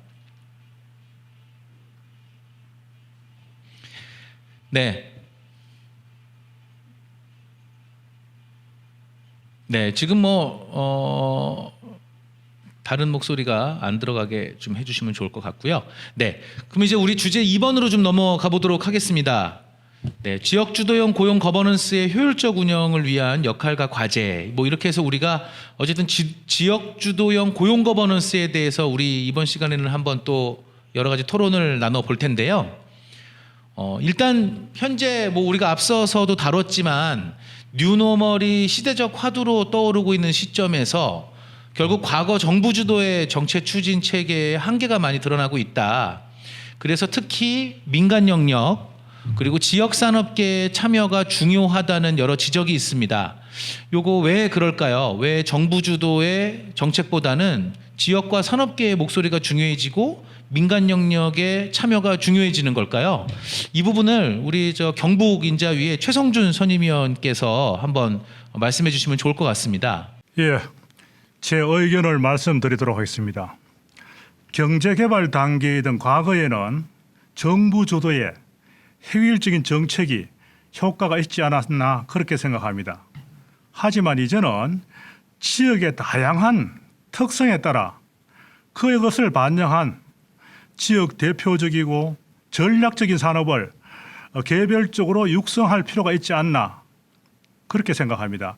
그렇게 함으로써 지역의 자립과 균형 발전에 큰 도움이 될 것으로 믿습니다. 지역 단위의 이런 고용 문제, 일자리 문제 해결을 위해서는 중추기관의 역할을 할 고용 번음세의 구축과 그 역할이 매우 중요하다고 생각합니다. 그런데 이 고용 거버넌스에는 지역 산업계의 적극적인 참여가 무엇보다도 중요하다고 생각합니다. 왜냐하면 산업계가 직접 체험하는 그런 경험과 의견, 아이디어, 문제인식 이런 것을 표출하고 그것을 기반으로 해서 문제 해결을 하는 것이 가장 바람직하지 않나 그렇게 생각합니다. 우리 경북 지역에도 5개의 특화 지역을 만들어서 그에 따른 분과위원회를 구성해서 주기적으로 분과위원회 회의를 하면서 다양한 목소리를 청취하고 있습니다. 거버넌스의 의미 그대로 정부와 다방면의 민간인이 영역이 공동으로 고용과 관련한 문제를 해결하는데 이렇게 하다 보니까 아까 말씀드린 것처럼 정부 기관이라든가 개인이라든가 단체라든가 한두 개의 주체로서는 해결될 수 있는 것이 아니고 각계각층의 다양한 주체가 참여해서 다양한 문제점을 놓고 논의를 해야 하기 때문에 어떤 면에서는 각 주체 간의 적극성, 책임감, 긴밀성 이런 것이 크게 떨어지고 문제 해결이 신속성을 잃는 경우가 많습니다. 그것을 종합적으로 해결하기 위해서 지역에 거버넌스를 구축하는 그 중추적인 역할을 하는 기관이 꼭 필요하고 그 기관의 역할이 매우 중요하기 때문에 그 중추적인 역할을 할 기관의 육성과 업무 발전이 매우 중요하지 않나. 이 문제는 앞으로도 더욱 더 적극적으로 개선해야 하지 않을까 그렇게 생각해 봅니다. 추가적으로 제가 좀 말씀을 좀 드릴까요? 대구경북연구원의 김용현입니다. 예, 아까 얘기가 좀 있었는데 실제로 이제 그 지역 산업 정책이 중앙 정부 주도의 과거에 왜 산업 단지 위주의 계획 위주로 이렇게 일정 거점을 두어서 산업 단지를 조성하고 그걸 통해서 이제 우리가 뭐 제조업을 육성하고 이렇게 했습니다. 근데 최근에 이제 그 글로벌 금융위기 이후에 사실은 코로나19 이전에 벌써 지역 산업은 중우장대 산업의 어떤 그런 그 경쟁력 자체가 거의 한계에 부딪혔다 이렇게 말씀드릴 수가 있고 그건 결국은 탑다운 형태의 어떤 정부 정책 방향이 산업 정책에서 굉장히 어려움을 겪고 있고 경쟁력을 발휘하지 못하는 그런 시점이다 이렇게 말씀드릴 수가 있습니다. 그래서 이 산업 정책 그 기저에 있는 고용 일자리 정책을 연계하는 그리고 거기에 물론 교육 훈련도 연계가 되어 있습니다. 그런 부분이 지역의 어떤 그 산업과 그다음에 지역의 그 대학과 그다음에 지역의 유관기관들이 모여서 그것을 좀 고민을 하고 그다음에 같이 프로그램을 짜서 이렇게 운영을 할 수 있는 그런 체계가 지금 이 시대에 맞는 거고 또 뭐 코로나19가 오기 전부터 해서 여러 가지 기술의 변화라든지 생산 방식의 변화라든지 노동시장의 변화 지금 겪고 있는 그다음에 네트워크의 변화라든지 여러 가지 어떤 그런 그 수평적 사회구조의 변화가 실제로 지역 단위에서의 어떤 산업에 그다음 일자리에 영향을 준다고 보고 있습니다. 그래서 지역 고용 거버넌스 형태의 어떤 지역 기관들이 공동으로 고민을 하고 이것이 이제 정부에 제안되었을 때 정부가 이걸 보고 이렇게 지원해 줄 수 있고 또 뭐 이렇게 평가를 해줄 수 있는 모니터링 해줄 수 있는 그런 체계가 지금 시대에 맞지 않나 이렇게 보고 있습니다. 네, 의견 고맙습니다. 여기서 보면 이 과거 정부 주도의 정책 추진 체계가 현재는 한계에 도달하고 있다. 이 부분에 대해서는 많이 이제 동의하시는 것 같고요. 결국에는 지금의 사회 경제 문제가 상당히 복잡하고 해결이 쉽지 않죠. 그렇기 때문에 어떤 한 기관이나 주체가 주도해서는 풀기 어려운 상황들. 그만큼 이제 사회가 복잡해지고 다양해졌기 때문일 거라고 생각이 드는데요. 그렇기 때문에 이제 혼자 주도해서는 되는 게 아니고 사회의 여러 다양한 주체들이 뭐 결국에는 2인 삼각경기 같습니다. 누구 하나 속도 내면 다 같이 넘어지는 거죠. 그래서 좀 사회적 합의를 통해서 그런 부분들 좀 풀어가는 것이 고용 거버넌스라고 생각이 듭니다. 그래서 이런 지역 주도형 고용 거버넌스라는 개념으로 이제 이런 걸 우리가 얘기를 하는데 아마 일반인들한테는 약간 좀 어려운 개념일 수도 있을 것 같아요. 이해하기 쉽게 좀 설명을 부탁드려도 될까요? 우리 반가운 박사님. 지금 이해하기 어렵게 설명하려고 좀 준비하고 있었는데요. 인터넷을 보면서 무슨 얘기를 하고 싶냐면 약간 이제 이론적인 얘기를 좀 더 드리고 싶어가지고요. 네. 사실 지역의 인적 자본이라는 것은 일종의 공유제입니다. 공유제. 잘 아시겠지만 공유제의 비극이라는 유명한 또 논문도 있었죠. 그죠? 뭐냐면 공유지는 자기 사유재산이 아니니까 전부 다 그것을 막 남발하고 이용해가지고 전부 다 이제 자원이 고갈돼 버리는 그게 이제 공유지의 비극이죠. 그래서 시장주의자들은 이런 공유지의 비극을 예로 들면서 시장에 맡겨야 된다. 그래야 아껴 쓴다. 최적으로 쓴다. 이렇게 얘기를 하는 거고요. 근데 시장 실패가 또 일어난 영역이 바로 이런 인적 자본 혹은 숙련, 훈련을 통해 축적된 역량 이런 능력이죠. 아까 제가 말씀드린 것처럼 이쪽은 계약서를 완전하게 작성할 수가 없어요. 왜냐하면 투자하는 주체와 소유하는 주체가 다르기 때문에 그런 거죠. 이런 능력은 항상 시장 실패가 벌어집니다. 자, 그럼 이 공유지란 인적 자본이란 공유지를 시장에 안 맡기면 또 누가 관리하고 맡아야 되는가? 그게 이제 정부겠죠. 중앙정부. 중앙정부가 계획을 다 세워서 통제하고 관리하는 방식. 근데 또 이렇게 됐을 때 또 문제가 발생하죠. 그 문제에 대해서 앞에 이제 두 스님들께서 잘 이제 얘기를 해주신 것 같고요. 그럼 시장에도 못 맡기고 또 중앙정부에도 맡겼을 때 여러 가지 비효율이 또 발생해서 안 되면 이걸 도대체 어떻게 해결해야 되나? 이 해결책을 제시한 사람이 이제 여성 정치학자면서 노벨 경제학상을 받은 이제 엘리나 오스트롬이라는 여성 경제학자가 있죠.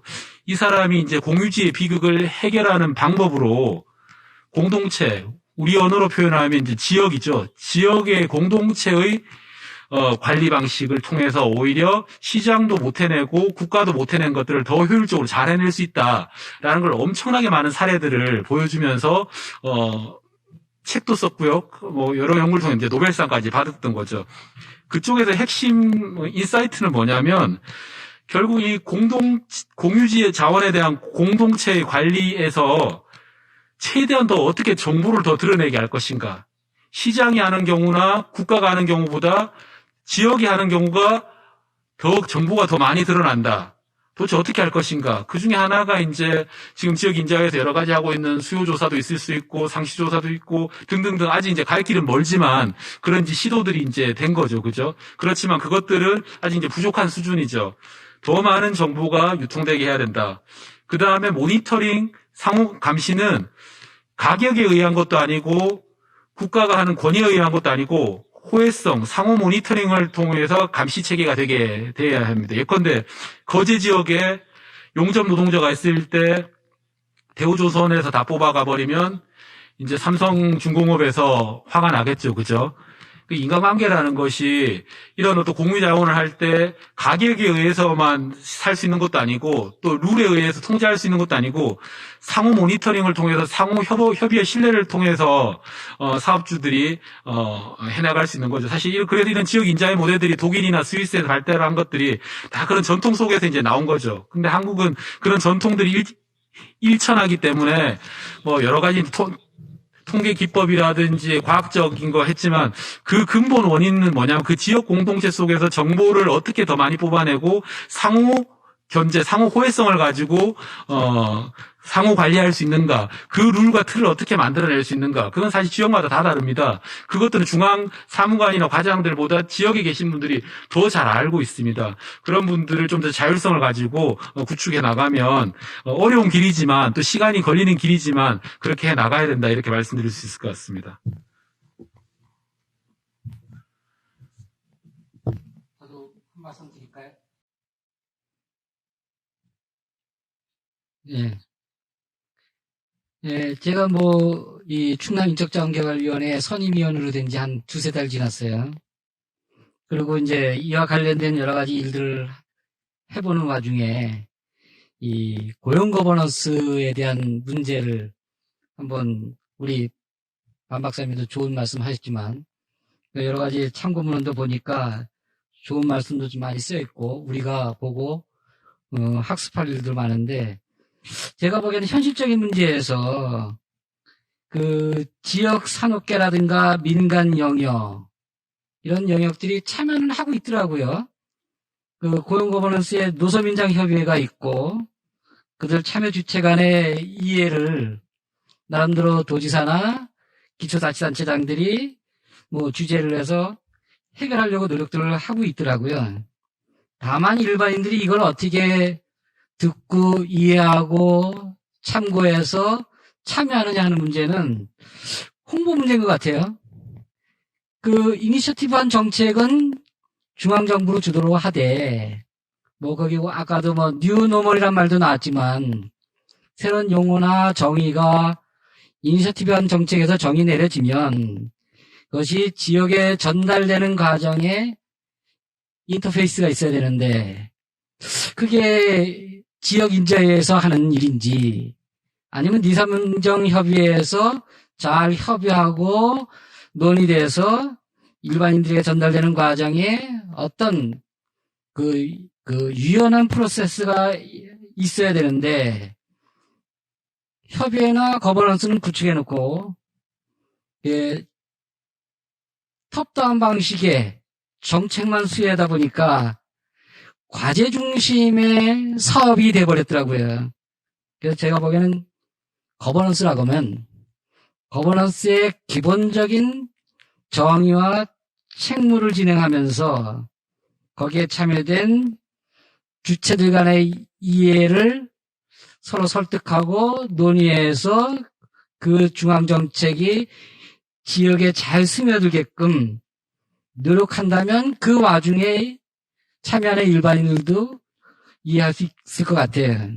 보니까 대부분 우리 과거에도 얘기하는 방식에서는 정책과 과제가 공급자 원칙으로 돼버려요.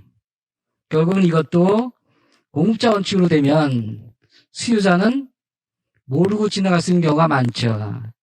하물며 사업들도 기초자치단체의 실무자들을 보면 다른 부서에서, 예를 들어서 산업부에서 어떤 일자리 정책에 대한 사업을 신청하면 고용노동부에 그게 있어요. 이미. 새롭게 만들려고 하는 산업부의 어떤 그 경제적 손실을 초래하기보다는 고용노동부에 있는 그런 어떤 정책 협의가 지역의 고용 거버넌스에서 홍보하고 전달되면 경제적 손실이나 여러 가지 시간 손실은 막을 수가 있죠. 그래서 제가 보는 지역 주도형이라는 건 이미 거버넌스가 다 있더라고요. 그리고 그 거버넌스가 지역 자체의 리더들이나 전문가들이나 그 이해관계가 있는 참여 주체들 간에 자주 모이는, 그리고 또 이런 것이 일반 플랫폼에서 올려주고 그거를 수요하고 다시 문제점을 제안하면서 수정 보완하는 어떤 그 순환 체계가 지역 주도에서 누가 주도적으로 해야 되는데, 결국은 또 얘기지만 중앙정책 중심으로 돌아간다는 얘기죠. 그래서 제가 보기에는 이것이 좀 더 활발하게 되려면 만든 위원회나 협의회나 이들에 대한 어떤 권한과 책임을 지역의 그 중앙의 이니셔티브한 정책을 수행하게끔 내려줘야 되는데, 가끔 사회나 경제 현실이 변화될 때 중앙의 정책에 주도하에 내려지다 보니까 도도 그렇고, 소위 말해서 지방 공무원들도 그렇고, 또는 그런 거버넌스를 구성한 협의회 내에 그 담당자들, 그런 정책을 수용할 수 있는 전문성이나 학습할 수 있는 기회가 없다 보니까 자꾸 그 상위 정책과 하위 정책의 연결성이 부족하게 된 거죠. 하물며 산업부가 참여할 때 대부분 모임에 보면은 CEO나 중견 임원들이 많이 참석을 해요. 근데 실제로 이 일이 진행하는 거는 기업 입장에서 보면 인사나 노무 담당자나 나름대로 큰 기업이면 전문가가 있을 텐데, 그들이 참여해서 실무진들끼리 서로 이해관계의 해결 방안을 찾으면서 실행적으로 권한과 책임이 갖는 상태에서 진행되면 제가 보기엔 일반인들도 많이 참여할 수 있고, 그 생소한 단어에 대해서 서로 자기들의 의견을 피력하면서 수정 보완할 수 있는 그런 과정이 될 것 같습니다. 이상입니다. 네, 아주 그 말씀 길지만 자세하게 또 잘 해주신 것 같아요. 제가 조금 정리해 보자면 반가운 박사님께서 아주 쉽게 말씀해 주셨죠. 네, 간단하게 또 한번 정리를 해보면 결국에는 이제 사회의 여러 경제 사회적인 문제를 해결하는 것이 단독으로 어느 주도적인 한 기관의 역할로는 이제 역부족인 시대죠. 그렇기 때문에 지역의 고용 거버넌스를 중심으로 지역의 여러 유관기관이나 이해관계자들이 이제 네트워크를 형성해서 협력적 관계에서 어쨌든 그 문제 해결을 좀 해야 되는데, 이럴 때 가장 중요한 게 옛날 이 정부 주도의 정책 추진 방식에서는 아무래도 수직적인 네트워크였고, 그죠? 그래서 아마 이 종속적인 아마 그런 네트워크였을 겁니다. 하지만 지금은 협력이 중요한 거고요. 그렇기 때문에 수평적인 네트워크가 중요하죠. 저는 아마 그 아까 이제 이영훈 선임위원께서도 말씀해 주셨지만, 이 중앙정부가 지자체의 역할과 기능, 또 거기에 수반되는 권한과 책임을 인정해 주는 것이 좀 선행 조건이 될 것 같아요. 이런 부분이 없다면 협력을 위한 수평적인 네트워크를 구축하기가 굉장히 어려워질 것 같습니다. 결국에는 지역에 지금 만들어져 있는 여러 고용 거버넌스를 효과적으로 활용하기 위해서는 탑다운적인 정책 추진 체계에 대한 근본적인 개선이 좀 필요할 것 같아요. 어떤 협력과 수평적인 네트워크를 만들어 놓고 어떤 수직적인 어떤 상명하복식의 어떤 정책 추진 체계가 맞지 않는 거죠. 거기서 이제 미스매치가 나는 건데, 기본적으로 이런 부분들이 좀 맞춰질 필요가 있다, 이렇게 생각이 듭니다. 네, 그렇게 한번 우리 결국에는 지역에서 여러 이해관계자들이나 유관기관들이 협력을 통해서 지역의 고용과 일자리 문제를 풀어나가기 위한 네트워크, 수평적 네트워크, 이거를 우리가 이제 지역 고용, 지역 주도형 고용 거버넌스라고 우리가 좀 한번 일단락을 내보고요. 지금 아마 지역 주도형 고용 거버넌스로서 아마 가장 대표적인 기관이 지역인적자원개발위원회라고 생각을 합니다. 이게 이제 지금 잘 설치되고 운영되고 있는데, 충남인적자원개발위원회는 얼마 전에 충남도 소속의 충남일자리진흥원으로 또 변모를 했죠. 그렇게 해도 됐고, 경북인적자원개발위원회도 지금 잘 운영이 되고 있는 것 같습니다. 각 인자위의 선임위원들께 지금 각 인자위에서 하고 계신 역할, 이런 기능, 그리고 자랑하고 싶은 사업들, 이런 거 좀 여쭤보고 싶은데요. 먼저 경북인적자원개발위원회의 우리 선임위원님, 최성준 선임위원님께 좀 여쭤보겠습니다. 우리 지역에서도 인자위 역할을 충실히 하기 위해서 본회의, 그다음에 또 실무회의, 분과위원회 회의, 그다음에 그 외에도 특별 분야별로 회의를 개최해가지고 다양한 역할을 지금 수행하고 있습니다. 인자위원 역할을 이해하기 위해서 그 이전에 먼저 우리가 알아봐야 할 사항은 고용 문제를 해결하는 데 있어서 가장 기본적인 사항 중에 하나가 인력 양성입니다. 그러나 기능 인력을 무턱대고 양산한다고 해서 고용이 되는 것이 아니고, 현재 산업에서 필요한 인력이 무엇인가 정확하게 파악하고, 산업의 변화에 따라서 미래에 또 필요한 인력이 무엇일 것인가, 그걸 정확하게 예측해서 거기에 맞는 인력을 양성하도록 노력해야 될 것입니다. 그러한 수요를 정확하게 예측했다고 해서 또 모든 훈련 다 훈련할 수 있는 것이 아니고, 현재의 훈련의 공급의 능력은 어떠한지, 효율적으로 훈련을 공급하기 위해서는 무엇이 더 필요한지, 그런 것도 조사해야 됩니다. 인자위의 가장 중요한 역할의 하나는 그 지역에서 그 지역 산업이 필요로 하는 인력의 수요, 훈련의 공급의 능력, 이것을 조사하고 파악하고 판단하는 일입니다. 그거에 근거하여서 맞춤형 교육 훈련을 제공하고, 취약계층의 훈련을 참여를 유도하고, 취약계층이라고 하면 여기는 경절단정 여성, 노년층, 장애인이 되겠습니다. 그 다음에 이렇게 함으로써 중소기업의 인력난을 해소해서 고용률을 제고하고 중소기업의 경쟁력을 향상시켜서 지역 산업을 발전시키고 국가 경제에 도움이 되도록 한다 하는 그런 취지의 역할을 하고 있습니다. 네.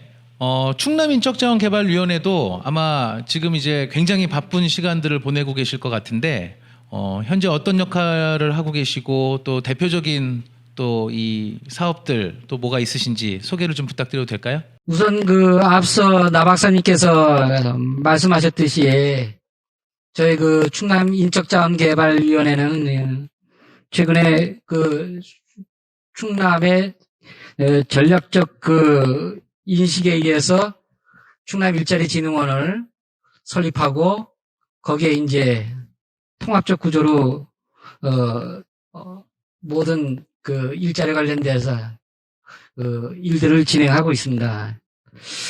저도 앞서 말씀드린 거와 일맥상통하게 지역의 주도적인 일자리나 고용에 대한 책임 있는 일을 하기 위해서는 이 일을 주도적으로 진행되는 충남 일자리 진흥원이 지역 자율성 및 기능 강화를 해야 되는 것이 우선적으로 선행돼야 될 일이고요.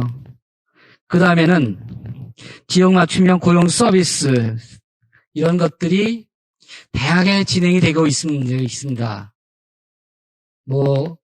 도산하나 기초자치단체의 업무 부서들에 산재되어 있는 일자리와 고용에 대한 모든 정책들을 일원화할 거고요. 그 다음에는 자치단체의 한목적성의 책임성 있는 정책 추진을 위해서 같이 지원하고 협력할 예정입니다. 제가 보기에는 민선 7기에 일자리 창출 공시제라는 것에 따라서 각 자치단체들이 발전 계획 및 운영 계획을 세우는 걸로 알고 있습니다. 그래서 그걸 다시 한번 스터디하고 수정보완해서 우리가 기본적으로 해야 될 지역의 인력사업 기본계획을 수립하는 데 있어서 중장기적인 시계열적인 그 지역의 인적자원 개발에 대한 전반적인 중장기 발전계획이나 운영계획을 세워서 앞으로 지역의 일자리나 고용 문제에 있어서는 적어도 일반인들까지 포함한다면 이런 충남 일자리 진흥원을 중심으로 해서 이 충남은 산업이나 기업 지원이나 거기에 포함된 여러 가지 기술과 제품의 개발에 참여하는 생산에 참여하는 여러 가지 고용 인력에 대한 질적 향상을 위해서 다양한 서비스를 지원하고 또는 그를 토대로 해서 다양한 사회 변화나 환경 변화에 맞추는 그런 어떤 고용 서비스를 진행할 예정입니다. 한 가지 더 말씀드리자면 제일 중요한 거는 수요자의 기반으로 한 정확한 서비스가 구현이 되려면 도나 또는 산하기관들 또는 충남 일자리 진흥원 내에 있는 그런 구성원들이 다양한 전문성과 또는 여러 가지 경험을 가지고 새로운 체계에서 일하도록 중앙정부나 도가 지원할 수 있게끔 하나의 어떤 정책적 과제도 필요할 거라고 생각합니다. 하물며 제가 오늘 이 자리를 마련해 준 한국직업능력개발원에 부탁하고 드린 싶은 것은 이런 HRD를 진짜 수요자 기반으로 수령할 수 있으려면 직접 그 일을 수행하는 실무자들에 대한 교육, 그런 새로운 시대의 변화에 맞추는 여러 가지 정책 사항들에 대해서 지식을 전달할 수 있는 그런 아카데미나 또는 워크숍 같은 것들을 진행해 준다면 나름대로 아까 제가 말씀드린 지역 자율성 및 기능 강화와 지역 맞춤형 고용 서비스 등의 일원화 그리고 자치단체의 한목적성 책임 있는 정책 추진에 좀 더 수월성이 있지 않을까 생각합니다. 이상입니다. 네, 좋은 말씀 감사드립니다. 어떻게 보면 경북이나 충남 인적자원개발위원회의 기본적인 역할들은 이제 유사하죠. 이제 지역별 현안들은 좀 다르겠지만 추진 체제들은 대부분 지역 산업계나 전문가들의 의견 수렴을 하고 그 현안에 대한 어떤 해결 방안들을 고민하는 그런 의견 수렴 체제들이 활발하게 이제 운영되고 있고요. 그런 것들을 운영하시는 것도 상당히 이제 고된 일이기도 한데요. 아마 이제 이런 역할들을 충분히 수행하신 걸로 알고 있습니다. 결국에는 인자위, 각 지역의 인자위가 얼마나 지역 유관기관들을 모아서 이런 수평적인 네트워크를 잘 갖춰낼 수 있느냐, 이게 제가 볼 때는 지역 고용 거버넌스의 그런 성공 요인을 하나 만들고 계신 것 같습니다. 이런 부분에 대해서 항상 노고가 많으신 것들 제가 항상 감사드리는 바고요. 뭐 아까 이제 여러 말씀하셨겠지만 뭐 이제 인자위에서 일하기 어려우신 점, 그 다음에 정부에게도 좀 뭔가 부탁하고 싶은 점들도 뭐 있으실 것 같은데, 제가 이제 뭐 정리도 좀 하실 겸 현재 이제 선임위원들 분들께서 생각을 어떻게 하고 계신지 제가 여쭙겠습니다. 일단은 지역인적자원개발위원회를 운영하면서 가장 힘든 점, 그리고 개선이 필요한 점, 이런 점이 좀 많이 느끼시면서 현업에 계실 텐데요. 실무 단계에서 이런 부분 중에서 뭐 여러 가지가 있겠지만 가장 우선순위가 있는, 내가 한 가지만 좀 강조하고 싶다, 이런 게 있다면 뭘지 뭐 좀 여쭤보고 싶습니다. 그래서 애로사항 중에 가장 우선순위가 있는 애로사항 여쭤보고 싶은데, 충남 인자위의 이영훈 선임위원님께 좀 부탁을 드려볼까요? 예, 말씀드리겠습니다. 어쨌든 뭐 제가 앞서 말씀드렸듯이 선임위원을 맡은 지 한 2달 좀 넘었는데, 처음에 이 직무를 맡으면서 규정과 정관을 봤어요. 충남 일자리진흥원의 정관, 충남 지역인적자원개발위원회 규정, 거기에 이제 지역인적자원개발위원회 주요 기능이 나와 있더라고요. 한 6가지가 나왔는데, 저는 과거에 RHRD 협의회 회장도 했지만 이렇게 권한도 좀 많이 생기고 주도적으로 사업도 하는지는 몰랐었어요. 근데 이제 진행하다 보니까 도대체 인자위가 가지고 있는 미션이 뭐지? 단지 사업을 수행하는 에이전시인가? 그런 의구심을 많이 갖게 됐어요. 우선 이에 대한 정확한 미션과 그 미션에 따르는 그 주의 여러 가지 규정이라든가 일을 진행할 수 있는 행정적 체계, 이런 것들이 잘 안 맞더라고요. 그래서 저는 우선 기본적으로는 아마 처음에 지역 인력 양성 기본 계획의 수립을 지자체와 협의해서 그 지자체장의 일자리 창출 공시제의 계획과 연결시켜서 그 지역의 인적자원 개발 및 활용 배분까지 하나의 메커니즘을 구성해서 한번 시행을 해보자 하고 생각을 했었어요. 그래서 저도 이제 오늘 이런 논의가 진행이 되면서 뭐 다양한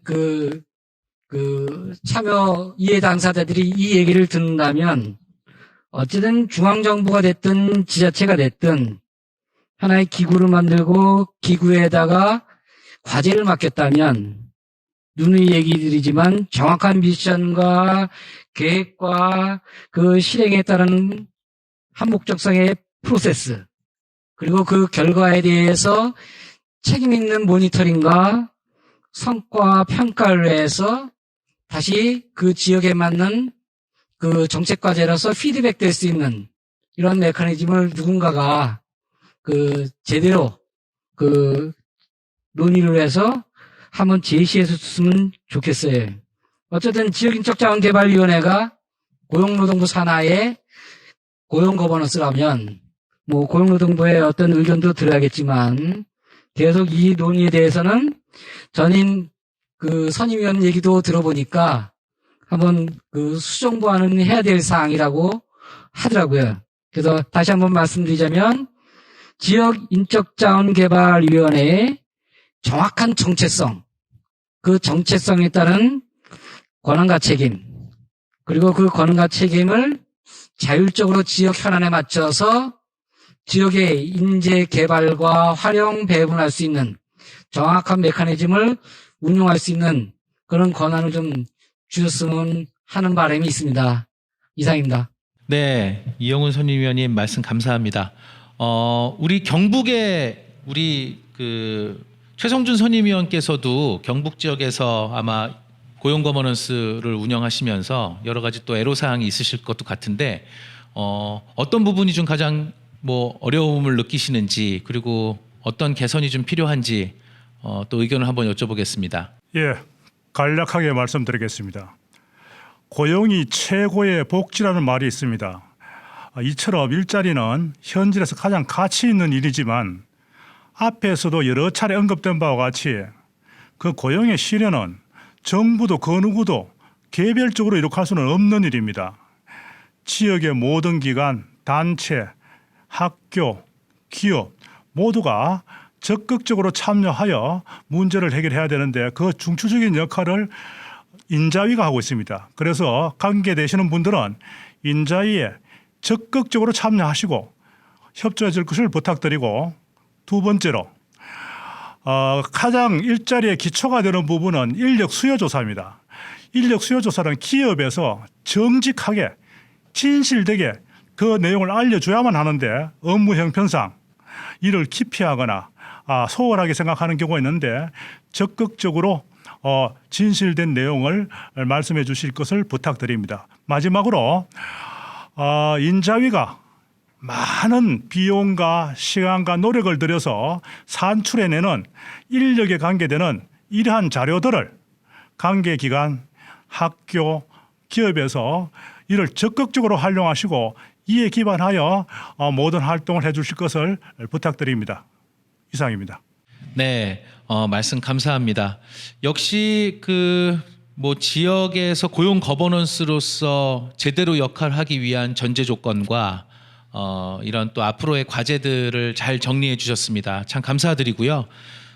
일단은 이런 지역 고용 거버넌스의 또 중심에 있는 이 각 지역 인적자원개발위원회를 거기에 대한 책임과 권한들을 부여하고 제대로 쓸 수 있는 것. 결국에는 이 수평적인 네트워크가 중요한 것이고 지역 유관기관들이 이 네트워크 안에서 협력하는 체제를 어떻게 만들 것인가가 숙제다. 이렇게 좀 정리를 해볼 수가 있겠고, 거기에 대한 여러 가지 제반 네트워크나 자원들이 필요한데 그 자원들 중에서는 아마 최성준 선임위원께서 말씀해 주신 투명한 정보와 성과 평가 결과들, 이런 것들이 시민들에게 좀 폭넓게 제공되는 것들도 되게 중요한 것 같습니다. 정보의 흐름도 그만큼 지역의 수평적 네트워크의 힘을 키우는 데 도움이 많이 될 것 같습니다. 말씀 감사드리고요. 우리 마지막으로 방가원 박사님하고 김영현 박사님께 이제 마지막 의견을 여쭈면서 토론회 마무리를 해야 될 것 같습니다.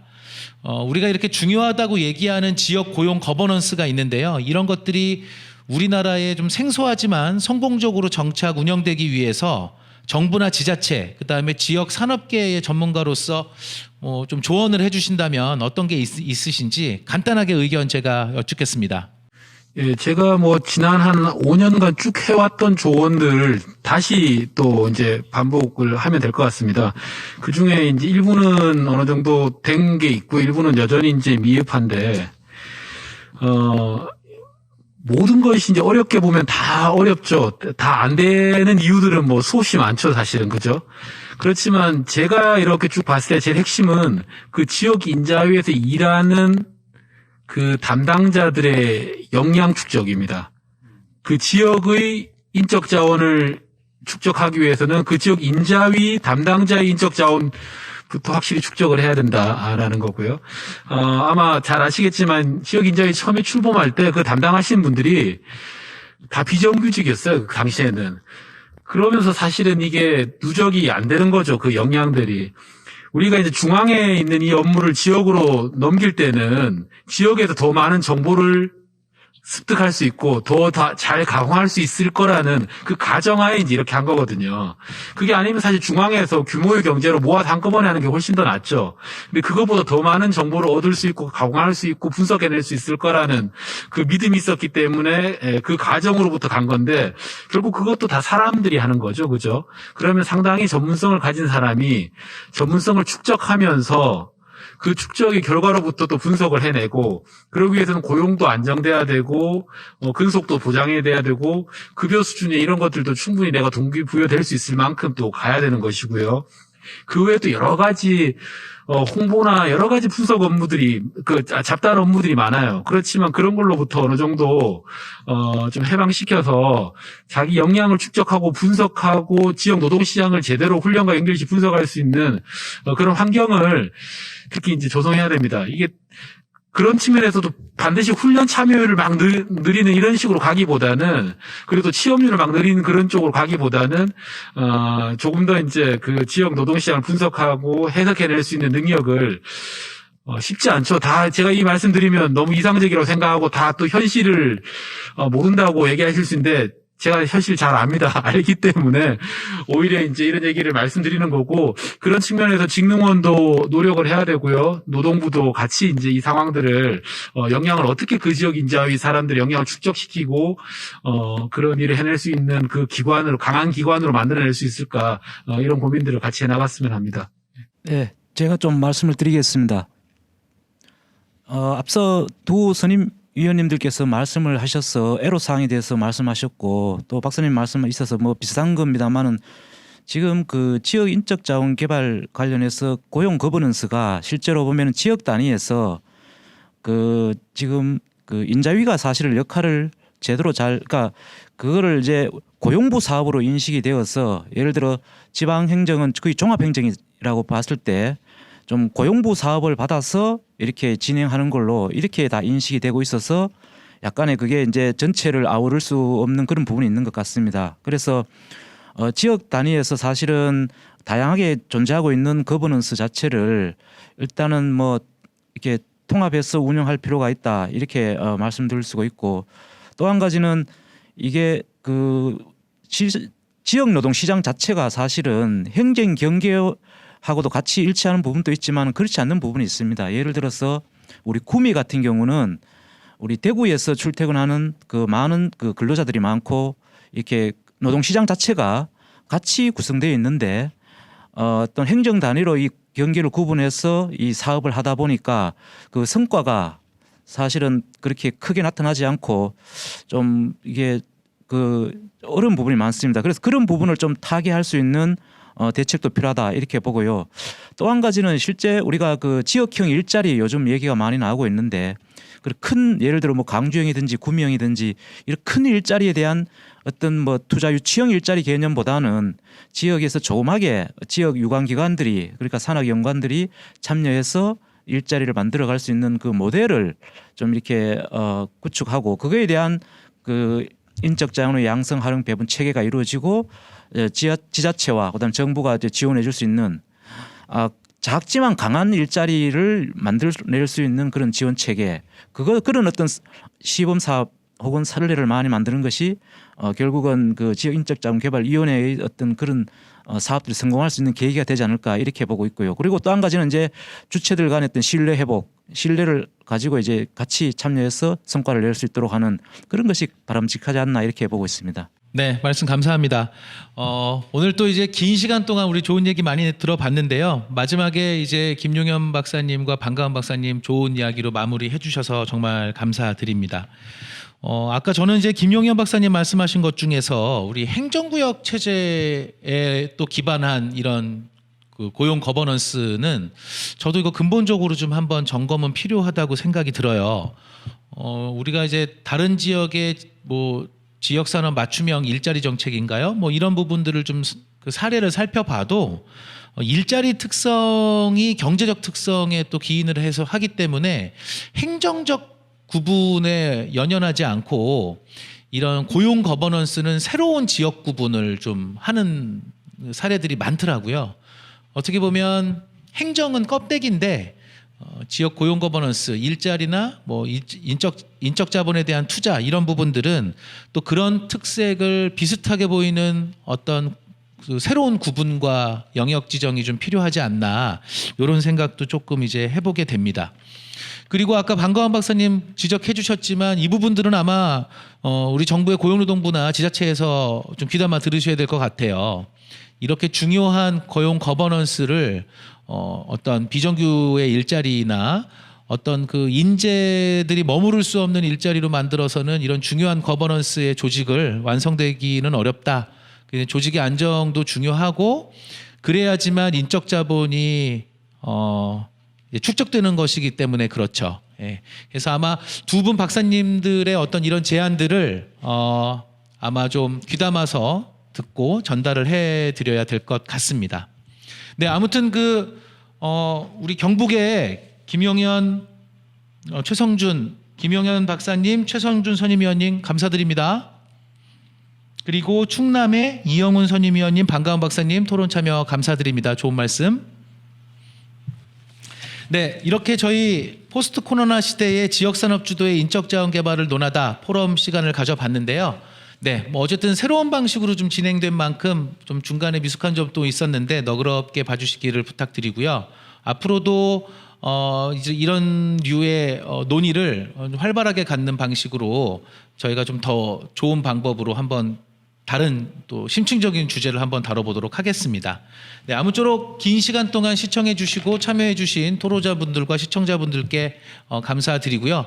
오늘 이로써 우리 포럼 시간을 마치도록 하겠습니다. 감사드립니다.